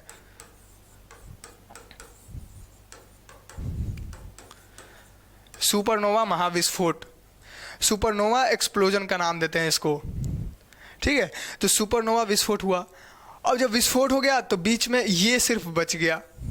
और इसके पीछे ये जो हम घुमावदार आपको बनाते हुए यहाँ दिखा रहे हैं, यहाँ पर आप समझ सकते हैं। देखिए सुपरनोवा विस्फोट के बाद क्या हुआ कि ये जो अब पूरा ब्लास्ट हो गया, सारा लेयर तो ख़त्म, लेकिन केंद्र बच गया, सेंटर बच गया। और सेंटर के बाद जितने भी न्यूट्रॉन थे जो बिखरे पड़े थे, न्यूट्रॉन जो परमाणु के नाभिक में न्यूट्रॉन होते हैं ना, तो वो जो न्यूट्रॉन थे वो क्या करने लगे, इसका चक्कर लगाने लगे। ये जो मेन सेंटर बचा इसका चक्कर लगाने लगे, और इसका चक्कर इतना स्पीड में लगाने लगे, इतना स्पीड में कि कहना ही नहीं, बहुत ज़्यादा गति में इसका चक्कर लगाने लगे, जिसकी वजह से ये इस तरीके से दिखने लगे। लग रहा है इसका एक घेरा बन गया, एक लेयर बन गया है। इस तरीके से ये न्यूट्रॉन जो है इसका चक्कर लगाने लगे, इस तरीके से, ऐसे चारों तरफ से।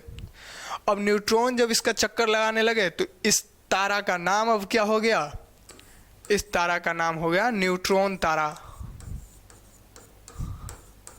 न्यूट्रॉन तारा बन गया है, ठीक है।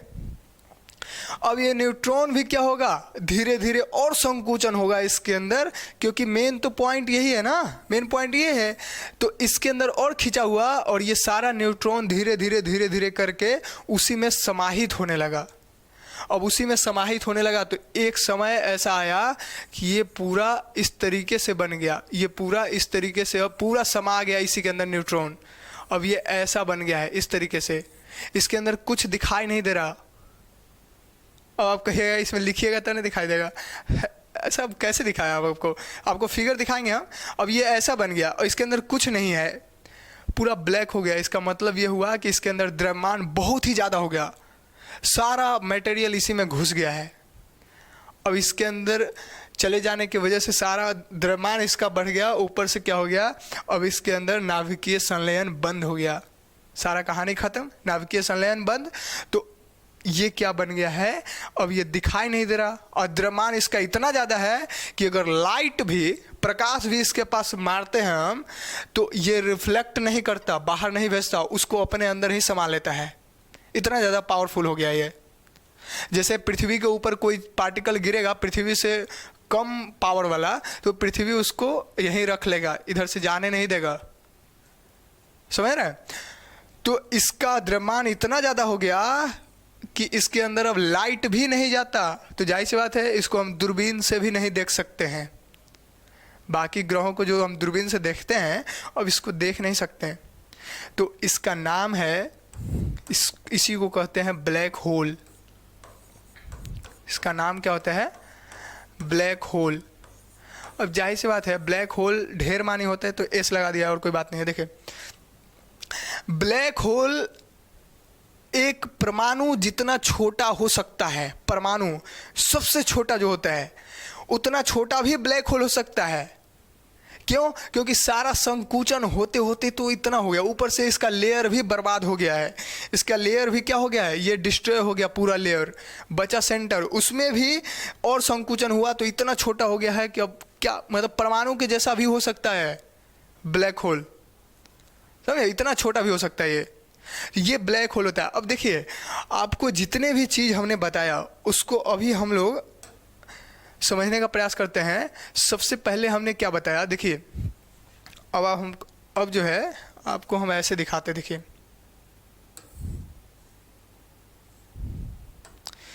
इस तरीके से। देखिए सबसे पहले हमने आपको दिखाया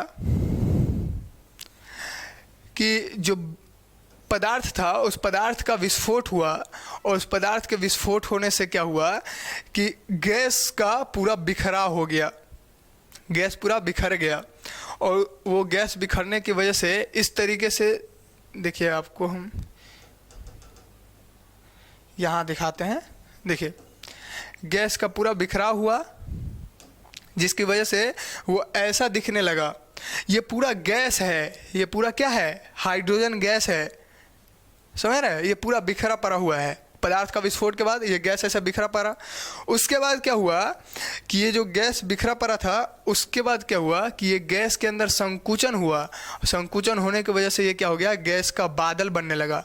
ये आपको जो दिख रहा है इस तरीके से, ये एक बादल का रूप ले लिया है संकुचन होने की वजह से, ग्रेविटेशन फोर्स की वजह से, गुरुत्वाकर्षण बल की वजह से। तो जब ये गैस इस तरीके से संकुचन होकर के बादल बन गया है, तो इसी बादलों के झुंड को हम क्या कहते हैं, निहारिका नाम कहते हैं। ठीक है, निहारिका का नाम देते हैं इसी को ना, ये निहारिका है, ये नेबुला है, इसी को अंग्रेजी में नेबुला कहते हैं। उसके बाद क्या हुआ, अब ये नेबुला के बाद क्या हो सकता है आप खुद समझिए। उसके अंदर और खिंचाव हुआ, और उस खिंचाव की वजह से क्या हो गया है कि आप यहाँ देख सकते हैं एक स्टार नज़र आ रहा होगा। स्टार ये प्रारंभिक तारा है।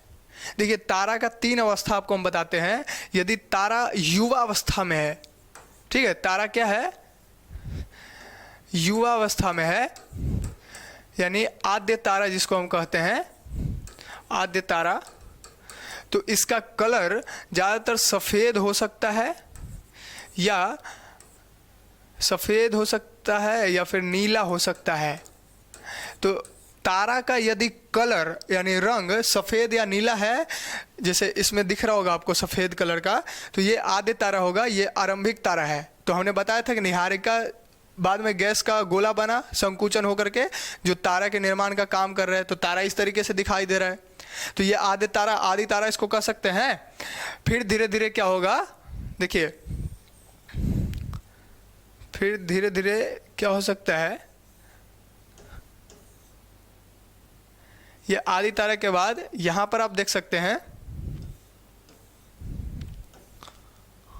इसको हटाते हैं, देखिए यहां पर आप देख सकते हैं, देखिए आदि तारा के बाद वो तारा के अंदर और संकुचन होता है, तो वो इस तरीके से बनता है।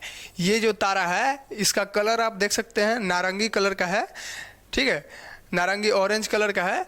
तो जब हम ये कह रहे हैं कि जब तारा जो है ये सफ़ेद या नीला कलर का होगा, तो उसको युवा अवस्था में कहते हैं, यानी वो अभी तैयार हो रहा है।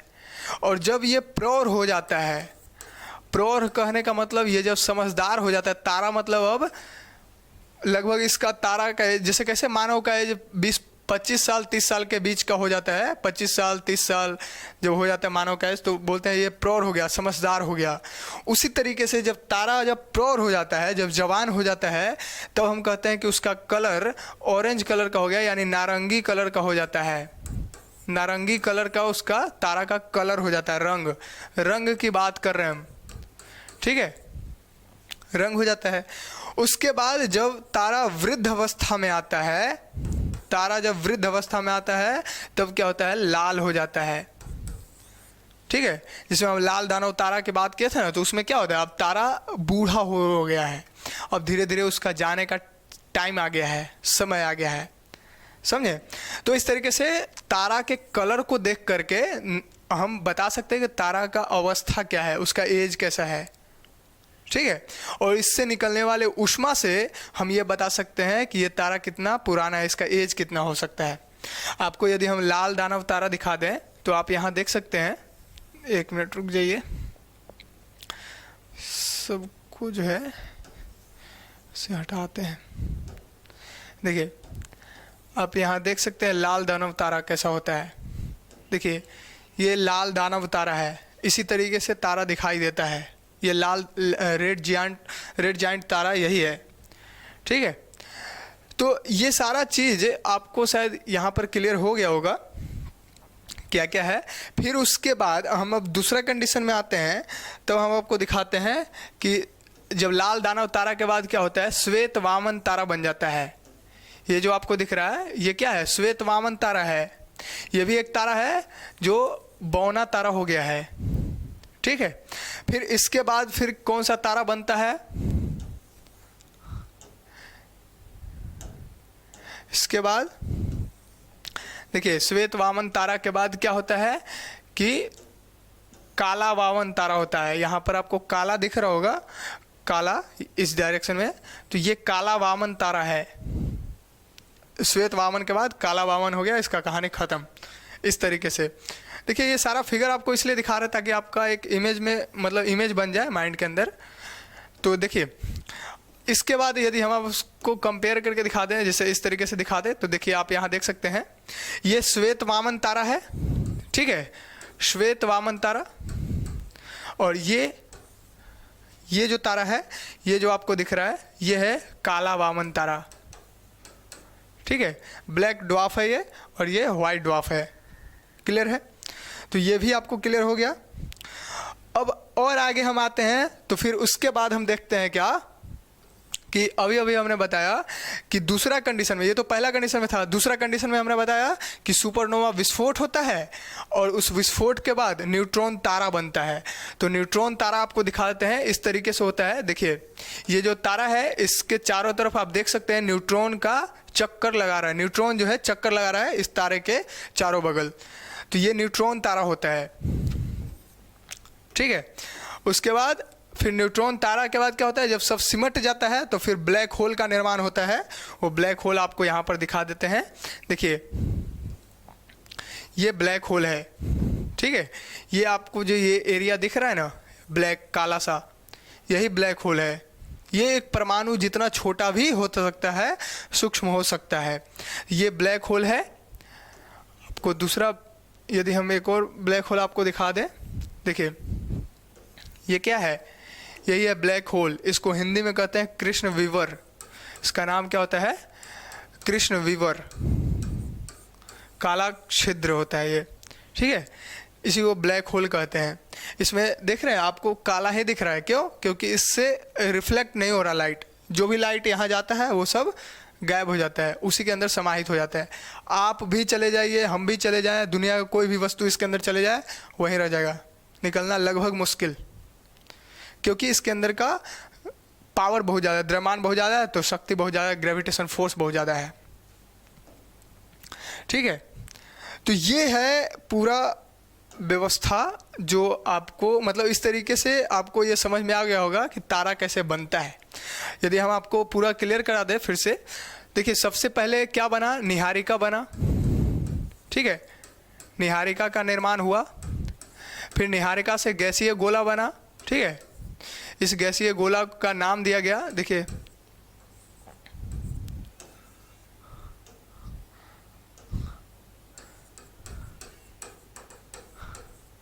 गैसीय गोला बना।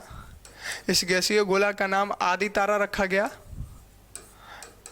फिर आदि तारा से पूर्ण तारा बन गया। फिर पूर्ण तारा से लाल दानव तारा बना, लाल दानव तारा। फिर लाल दानव तारा के बाद दो कंडीशन हुआ, एक कंडीशन यहाँ पर देखेंगे और दूसरा कंडीशन इधर देखेंगे।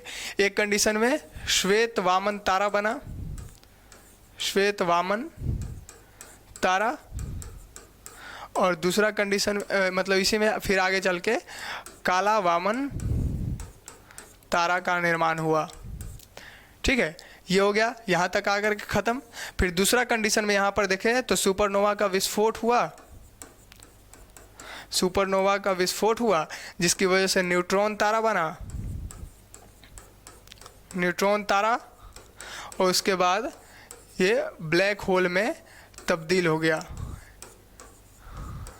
ब्लैक होल यानी काला छिद्र या कृष्ण विवर इसको कहते हैं। ये इस तरीके से ऐसा पूरा प्रक्रिया चला है। ये बिग बैंग थ्योरी में बताया गया है। ये किसने बताया? जॉर्ज लेमैत्रे साहब ने, जॉर्ज लेमैत्रे साहब ने ये इसको बताया है, ठीक है। ये बिग बैंग थ्योरी के अंदर बताया गया है।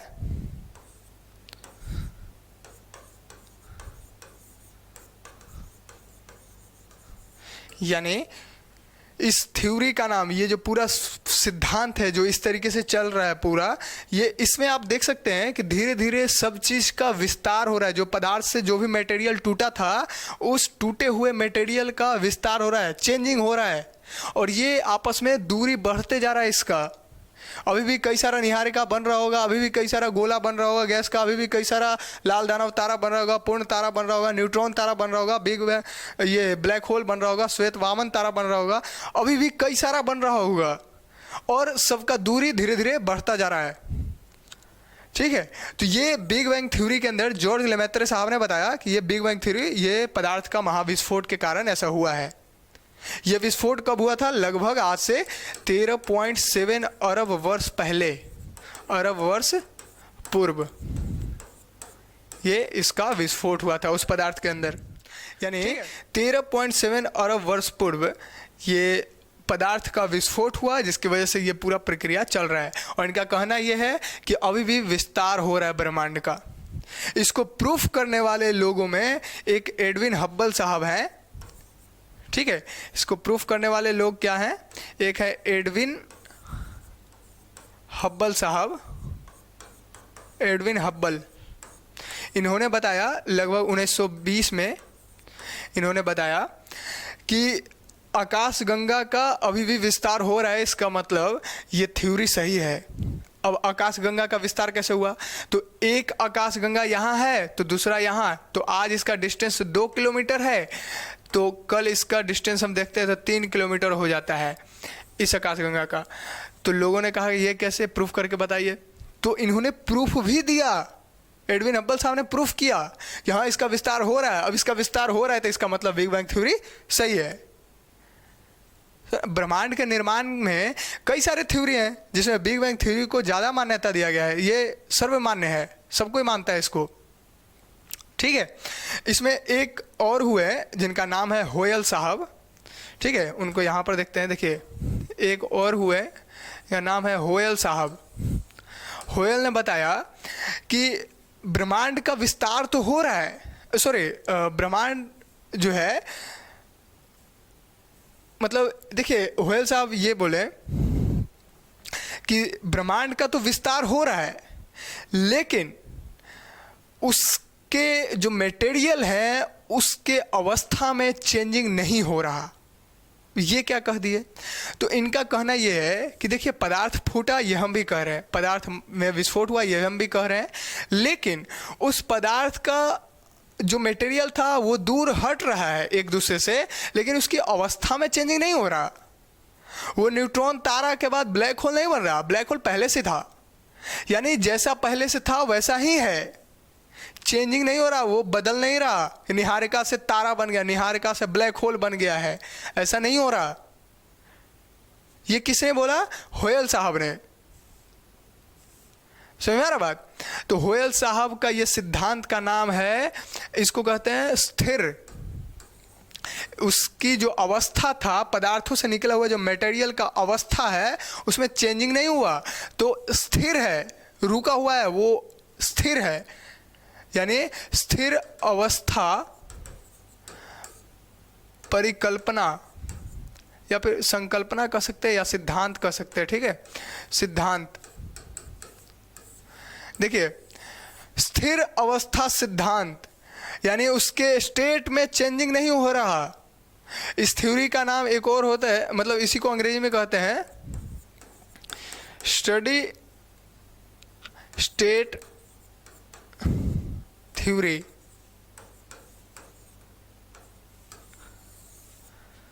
स्टडी स्टेट थ्योरी ये स्थिर अवस्था सिद्धांत है। ये होयल साहब ने बताया, डायरेक्टली वो जॉर्ज लेमेत्रे साहब का विरोध कर दिए, लेकिन इनका वैल्यू उतना नहीं मिला क्योंकि विस्तार हो रहा है। जो अभी इतना सारा कहानी बताया वो सही में ऐसा हो रहा है, ये सब लोग मान रहे हैं। इसके पीछे हमने बताया कि एडविन हब्बल साहब जो है, ये हब्बल साहब इसका प्रूफ भी दिए। ये डॉपलर प्रभाव से भी प्रूफ किया जा चुका है, डॉपलर प्रभाव से भी इसको प्रूफ किया जा चुका है। ये हम आगे बताएंगे कैसे प्रूफ हुआ है डॉपलर प्रभाव से। पहले आप इतना समझिए कि एडविन हब्बल साहब कैसे प्रूफ किए होंगे, एक बेसिक से जानकारी। जैसे देखिए इनका कहना यह है कि ये आकाश गंगा है, आकाश गंगा से हमारा पास ये हमारा पृथ्वी है, तो आकाश गंगा से जो हमारा पृथ्वी पर लाइट आ रहा है, जो प्रकाश आ रहा है, उसको आने में अभी 10 मिनट लग रहा है। ठीक है, तो ये एग्जाम्पल है, 10 मिनट नहीं लगता, बहुत ज़्यादा लगता है। तो 10 मिनट लग रहा है इसका लाइट यहाँ पर आने में, हमारे पृथ्वी तक आने में 10 मिनट लग रहा है। अब हम 5 साल बाद देखते हैं तो इसी का लाइट यहाँ पर आने में हमारे को 20 मिनट का टाइम लग रहा है। यानी कि इस प्रकाश का आने में समय 10 मिनट बढ़ गया। इसका मतलब वो हमसे दूर चला गया या हम उससे दूर चले गए। समझ रहे हैं? ये लाइट के आने जाने से हो गया ऐसा। तो ये इस तरीके से हब्बल साहब प्रूफ किए हैं। वैसे और भी डिटेल बताएं, उतना ज़्यादा जाने का ज़रूरत नहीं है। अब इतना समझिए आप, देखिए आकाश गंगा की अगर हम बात करें तो आकाश गंगा में, देखिए आकाश गंगा, इसको गैलेक्सी कह रहे हैं। देखिए गैलेक्सी क्या है, तो गैलेक्सी के अंदर यानी जो निहारिका वगैरह ये सब बना है, निहारिका है, ठीक है, फिर आदि तारा है, या फिर पूर्ण तारा है, या फिर ब्लैक होल है, या फिर श्वेत वामन तारा है, ब्लैक वामन तारा है, जितने भी, या धूल कण कई सारे हैं, धूल कण कह सकते हैं, या फिर कई सारे जो निहारिका हैं, ये सारे पार्टिकल को मिला करके एक मेन चीज़ों को, इसको अगर संपूर्ण में देखते हैं, पूरा को मिला करके देखते हैं तो इसका नाम आकाश गंगा दिया जाता है। ठीक है, आकाश गंगा का निर्माण वो हाइड्रोजन के बादल के संकुचन से ही होता है। वैसे ही हाइड्रोजन के बादल जो हाइड्रोजन जो बिखरा पड़ा था गैस, वो जब संकुचन होने से बना है, जो बादलों का झुंड बना तो निहारिका बना, जिसको हम कह रहे हैं, तो वही निहारिका से ही ये सारा चीज़ बना है ना। तो उसी से निहारिका बनने के स्टार्टिंग से ही आकाश गंगा का निर्माण का शुरुआत माना जाता है। यानी हम ये भी कह सकते हैं कि निहारिका आकाश गंगा का ही एक पार्ट है। इसके अंदर कई सारे निहारिका हो सकते हैं, ठीक है, कई सारे हाइड्रोजन गैस के मतलब गैस जो है वो बादल में तब्दील होंगे। तो कहना यह है कि गैलेक्सी इस तरीके से हो रहा है, ऐसे ऐसे लाखों गैलेक्सी हैं। हमारा जो गैलेक्सी है उसका नाम है मंदाकिनी। मंदाकिनी हमारे गैलेक्सी का नाम है, ठीक है, हमारे गैलेक्सी का नाम क्या है? मंदाकिनी। और हमारे गैलेक्सी से दूर एक और गैलेक्सी है जिसका नाम है एंड्रोमेडा।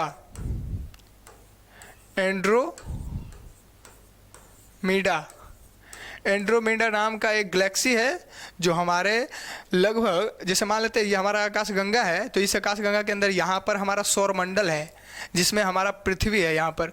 तो हमारे सौर मंडल से इस आकाश गंगा का, एंड्रोमेडा जो आकाश गंगा है, इसका डिस्टेंस यदि देखा जाए तो 22 लाख प्रकाश वर्ष दूर है। 22 लाख प्रकाश वर्ष दूर है। और ये प्रकाश वर्ष डिस्टेंस कैसे नाप रहा है? तो ये हम आपको बताते हैं। देखिए प्रकाश वर्ष क्या होता है, एक साल के अंदर प्रकाश जितना दूरी तय करेगा, एक साल के अंदर प्रकाश जितना दूरी तय करेगा उसको कहते हैं वो डिस्टेंस को कि 1 लाइट ईयर है। तो 22 लाख प्रकाश वर्ष दूर है ये आकाशगंगा हमारे सौर मंडल से, जिसका नाम है एंड्रोमेडा। समझ में आ रहा बात? तो ये है, देखिए प्रकाश वर्ष वैसे क्या होता है, खगोलीय यूनिट क्या होता है, पार्सेक क्या होता है, ये हम आगे ऐसे बताएंगे, क्योंकि देखिए समय बहुत ही ज़्यादा हो रहा है। आपको गैलेक्सी के बारे में थोड़ा सा जानकारी देते हैं, उसके बाद अवधारणा को समझेंगे, फिर यहाँ पर स्टॉप करेंगे हम, ठीक है। देखिए तो गैलेक्सी को यदि हम आपको दिखा दें, तो देखिए डायरेक्टली यदि हम गैलेक्सी को देख लें, देखिए डायरेक्टली यहीं से समझते जाते हैं।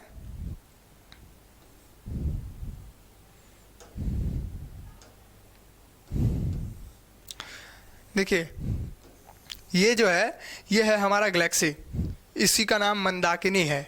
इसका नाम क्या है? मंदाकिनी। इसी के अंदर सारा चीज भरा पड़ा है, सूर्य, तारा, सौरमंडल, पूरा चीज इसी के अंदर है, नेबुला पे सब चीज, निहारिका वगैरह।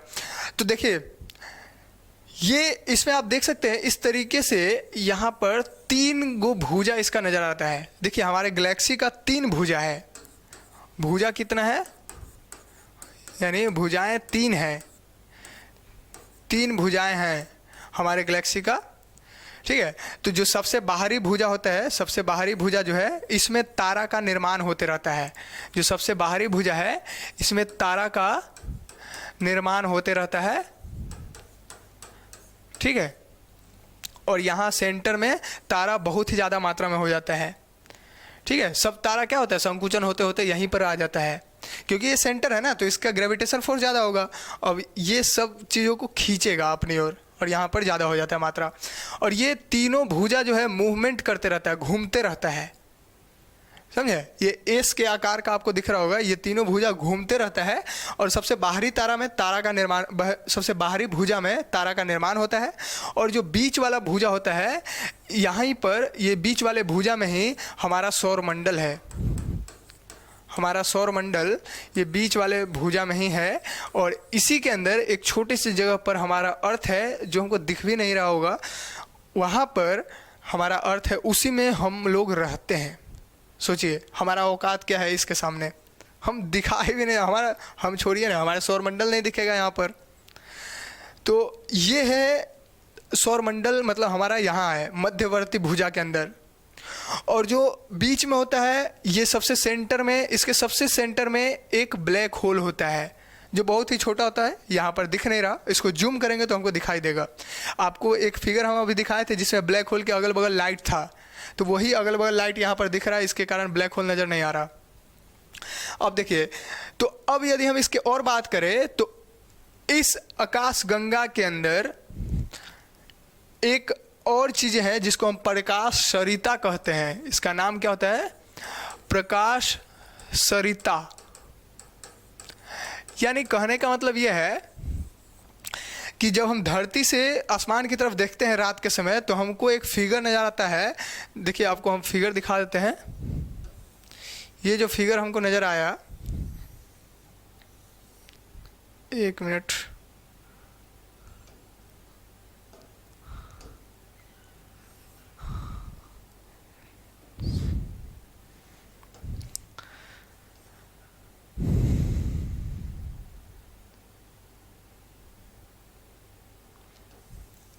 यहाँ पर कैसे दिखाएं, देखिए, वैसे उसको हम बाद में दिखाते हैं, ठीक है। अब बस इतना समझिए, उसको अभी हम बाद में दिखाएंगे, इसको हटाकर। देखिए, तो धरती के ऊपर जब हम देखते हैं तो प्रकाश सरिता नज़र आता है, इस तरीके से नज़र आता है। ऐसे प्रकाश में लगता है प्रकाश का नदी बह रहा है, उसको हम सरिता से डिनोट कर रहे हैं, जिसको हम मिल्की वे कहते हैं, दूध मेखला कहते हैं। यानी आकाश की, स्वर्ग की गंगा भी उसको कहा जाता है। देखिए हम आपको फिगर ही दिखा देते हैं, ठीक है, बिना फिगर देखे समझ में कहाँ आए। देखिए ये आपको दिख रहा होगा, देखिए इस तरीके से, ये आपको यहाँ पर ऐसे दिख रहा होगा, दिख रहा है इस तरीके से। तो ये जो एरिया आपको दिख रहा है ना, इस तरीके से, ये धरती से देखने पर हमको आकाश में ऐसा दिखता है। इसी को प्रकाश सरिता कहते हैं, ठीक है। यही होता है प्रकाश सरिता। ये हमारा आकाश गंगा का ही एक, मतलब एक भाग में स्थित है। ऐसा भी दिखाई देता है, इस तरीके से भी दिखाई देता है। ये भी आप देख सकते हैं, इस तरीके से ऐसे नज़र आ रहा है, ठीक है। ये आसमान में देखने पर आपको दिखता होगा, कभी ना कभी तो आप ज़रूर देखे होंगे। वैसे जब छत पे आप गर्मी के दिन में सोइएगा तो आप देखिएगा रात को, वहाँ पर ऐसा दिखाई देता है, ठीक है। तो इसमें हम हैं, तो वो प्रकाश सरिता होता है, जिसको मिल्की वे नाम दिया गया है, दूध मेखला उसको कहते हैं। अब देखिए,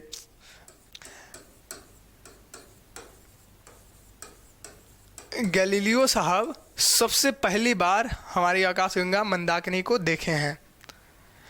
समझ में आ रहा बात। तो ये आकाशगंगा है, इस तरीके से आपको यहाँ पर दिख रहा होगा, ये पूरा आकाशगंगा। बाकी इसके अंदर कुछ नहीं है, इसी आकाशगंगा के अंदर सारा चीज़ मौजूद है। तो अब हम यदि ये बताएं कि इसके पीछे क्या क्या अवधारणा है, देखिए आपको हम एक और आकाशगंगा दिखा देते हैं। देखिए ये सारा चीज़, पहले तो इसको हटाते हैं, ये सारा पार्ट को।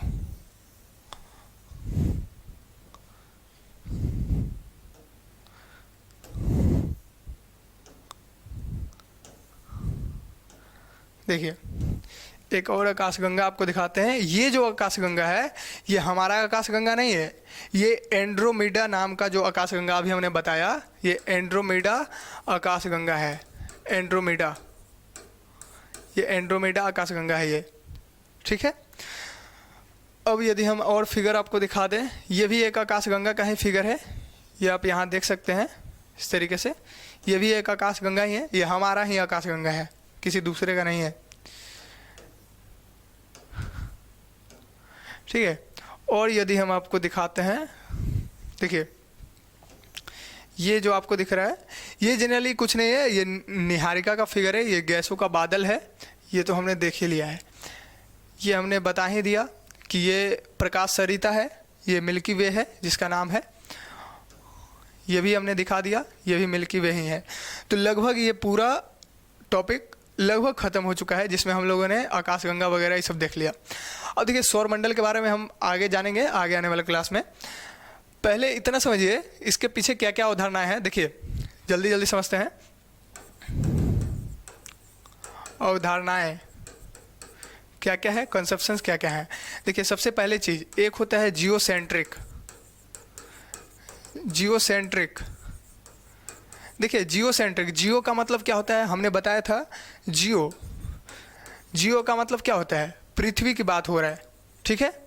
पृथ्वी, सेंट्रिक मतलब सेंटर में, यानी इसका कहने का मतलब यह है, इस अवधारणा का कहने का मतलब यह है कि पृथ्वी केंद्र में है और बाकी सारा वस्तु ब्रह्मांड का वो पृथ्वी का चक्कर लगा रहा है।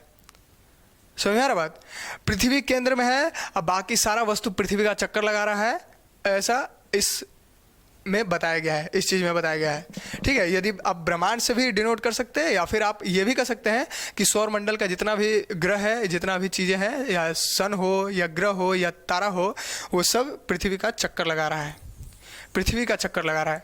ये जियोसेंट्रिक अवधारणा है, इसको देने वाले टॉलमी साहब है, टॉलमी। एक और अवधारणा है जिसको कहते हैं हेलियोसेंट्रिक। हेलियोसेंट्रिक, हेलियोसेंट्रिक, हेलियोसेंट्रिक का मतलब, हेलियो का मतलब यहाँ सन से है, सूर्य से है, सूर्य सेंटर में है, सेंट्रिक सेंटर में है, केंद्र में है। इसका कहने का मतलब यह है कि सन, सूर्य जो है वो केंद्र में है और सूर्य का बाकी सारा ग्रह और क्षुद्र ग्रह और उपग्रह सब चक्कर लगा रहा है सूर्य का। तो ये अवधारणा लगभग सही है इसको देने वाले, क्योंकि अभी पृथ्वी तो सूर्य का ही चक्कर लगाता है ना, बाकी सब अन्य ग्रह भी सूर्य का ही चक्कर लगा रहे हैं, क्षुद्र ग्रह, उल्का पिंड, ये सारे सन का ही चक्कर लगा रहे हैं। तो ये अवधारणा सही है हेलियोसेंट्रिक का, इसको देने वाले कोपरनिकस साहब हैं, कोपरनिकस। इनको आधुनिक खगोल शास्त्र का जनक भी कहा जाता है, आधुनिक खगोल शास्त्र का जनक कहा जाता है इनको, हेलियोसेंट्रिक यानी जो दिए हैं अवधारणा, कौन, कोपरनिकस साहब। इनको एक और अवधारणा की यदि हम बात करें तो 16वीं शताब्दी में, लगभग 16वीं सदी के अंदर, तो ये क्या नाम है इनका, केपलर साहब। केपलर साहब जो है इन्होंने बताया कि ग्रह गति में है, यानी ग्रहों के गति का नियम बताए हैं, ग्रह कैसे गति करते हैं। इनका 2-3 नियम है, वो नियम को समझना हमारे लिए इंपॉर्टेंट नहीं है, बस इतना समझना है अवधारणा क्या है। नियम में वैसे ये बताए थे आपको, यदि हम बता दें तो देखिए इस तरीके से बताया, ये सन है हमारा, ठीक है, और ये हमारा अर्थ है, मान लेते हैं एक ग्रह से मानते हैं, एक ग्रह, बाकी जो ग्रह हैं उनका भी देखें, क्योंकि ग्रह का गति का नियम बताए हैं। तो ग्रहों को समझना है तो देखिए अर्थ से ही समझ लेते हैं, बाकी मंगल ग्रह इससे क्यों समझे, एक ही ग्रह से समझते हैं। देखिए इनका गति का नियम में ये कहना था कि ये जो अर्थ है ये मान लेते हैं 10, मान इनका कहने का मतलब यह है कि एक बार मान लेते हैं इतना दूर जो है, यहाँ पर अभी अर्थ है, यहाँ पर अर्थ है, इस एरिया में अर्थ है, तो यहाँ से यहाँ आने में अर्थ को मान लेते हैं 10 मिनट का समय लगा, ठीक है। तो 10 मिनट में इतना एरिया कवर कर लिया ना, इतना एरिया कवर कर लिया 10 मिनट के अंदर, तो अगला 10 मिनट के अंदर भी इतना ही एरिया कवर करेगा, इससे ज़्यादा नहीं और कम नहीं। ये नियम है गति करने का किसी भी ग्रह का। ये कौन बताए, केपलर साहब। क्लियर है। दूसरा ये बताएं कि ये जो अर्थ है इसका जो ये कक्षा का दूरी है, ये कक्षा के दूरी जितना ये घूमता है उतने दूरी को हम, मतलब ये जो दूरी तय करने में जितना इसको समय लगता है, जितना समय लगता है उस समय का स्क्वायर करेंगे, उसका स्क्वायर करेंगे और ये जो कक्षा में घूम रहा है इसको डायमीटर में इस तरीके से बांटेंगे और इसके आधा के हम क्यूब करेंगे, इसके हाफ को क्या करेंगे, क्यूब करेंगे, 3 बार गुना करेंगे इसके डिस्टेंस को, तो इसके और इसके समानुपाती होगा, लगभग बराबर होगा, ऐसा बोले हैं। ये बड़ा कन्फ्यूजन है, इसके अंदर हमको साइंस में फिर घुसना पड़ेगा इसको बताने के लिए। इसलिए आप जो है इसको बस इतना समझिए, ये ग्रहों की गति का नियम दिए हैं, क्योंकि ज़्यादा डीपली में घुसेंगे फिर साइंस में घुसना पड़ेगा, समय नहीं है, हमको ज्योग्राफी पढ़ना है, साइंस नहीं। बस हाँ इतना जरूर जानेंगे, जो बेसिक चीज़ें हैं ये ज्योग्राफी का पार्ट नहीं है, ये साइंस का पार्ट है, हम उसमें देखेंगे जब साइंस पढ़ेंगे तो, ठीक है। तो देखिए, तो हम ये बता रहे हैं कि अवधारणा में एक जियोसेंट्रिक अवधारणा, एक हेलियोसेंट्रिक अवधारणा, एक केपलर साहब जो ग्रहों की गति के नियम दिए हैं 16वीं शताब्दी के आसपास। एक हमने बताया था शुरुआत में ही कि 1805 के अंदर हर्शल साहब, हर्शल नाम का जो वैज्ञानिक थे, इन्होंने बताया था कि पृथ्वी, सूर्य या अन्य जो भी ग्रह हैं वो सब आकाशगंगा के अंश मात्र हैं, ये हर्शल साहब बताएं। फिर 1920 में एडविन हब्बल साहब क्या बताएं कि आकाशगंगा का अभी भी विस्तार हो रहा है, और उससे वो बिग बैंग थ्योरी को प्रूफ किए।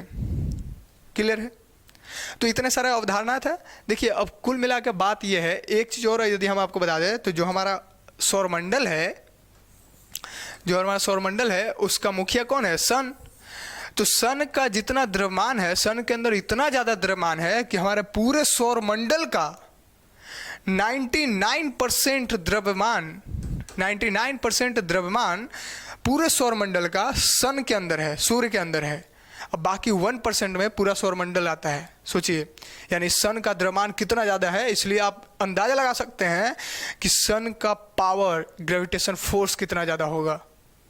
इसीलिए तो सन का चक्कर लगाता है, सब टोटल ग्रह सन का चक्कर लगा रहा है, इसीलिए। तो यहाँ पर ये क्लियर। देखिए आपको यदि हम बेसिक सा ब्रीफ बताएं, देखिए पृथ्वी जिस पर हम रहते हैं वो क्या है, सौरमंडल का भाग है। सौरमंडल आकाशगंगा का भाग है। लाखों आकाशगंगा मिल करके एक ब्रह्मांड का निर्माण कर रहे हैं, मतलब एक ब्रह्मांड का भाग है। लाखों आकाशगंगाओं के समूह को ब्रह्मांड कह रहे हैं। क्लियर है।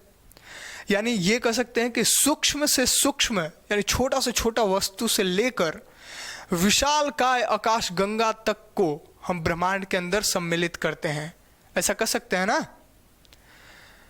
तो ये पूरा ब्रह्मांड का ये एक बेसिक सा मतलब थ्योरी था, एक बेसिक सा जानकारी था जो आपको शायद समझ में आया ही होगा। देखिए कई सारे टर्म्स ऐसे हैं जो समझ में नहीं आता है, तो आप क्या करिएगा, उसको पॉज करके या फिर बैक करके फिर से देखने का प्रयास कीजिएगा, आपको ज़रूर समझ में आ जाएगा। क्योंकि देखिए कोई भी चीज़ को यदि हम बार बार देखते हैं तो वो जल्दी समझ में आता है और नए तरीके से अलग अलग चीज़ें समझ में आती है उसमें हमको। तो इसलिए आपको यदि समझ में ना आए थोड़ा सा भी, तो एक तो आप कमेंट करके ज़रूर बताइएगा कहाँ पर दिक्कत रहा, और दूसरा आप उस वीडियो को थोड़ा सा बैक कीजिए और फिर से देखने का प्रयास कीजिए, समझ में ज़रूर आएगा। ठीक है, तो मिलते हैं फिर नेक्स्ट क्लास में।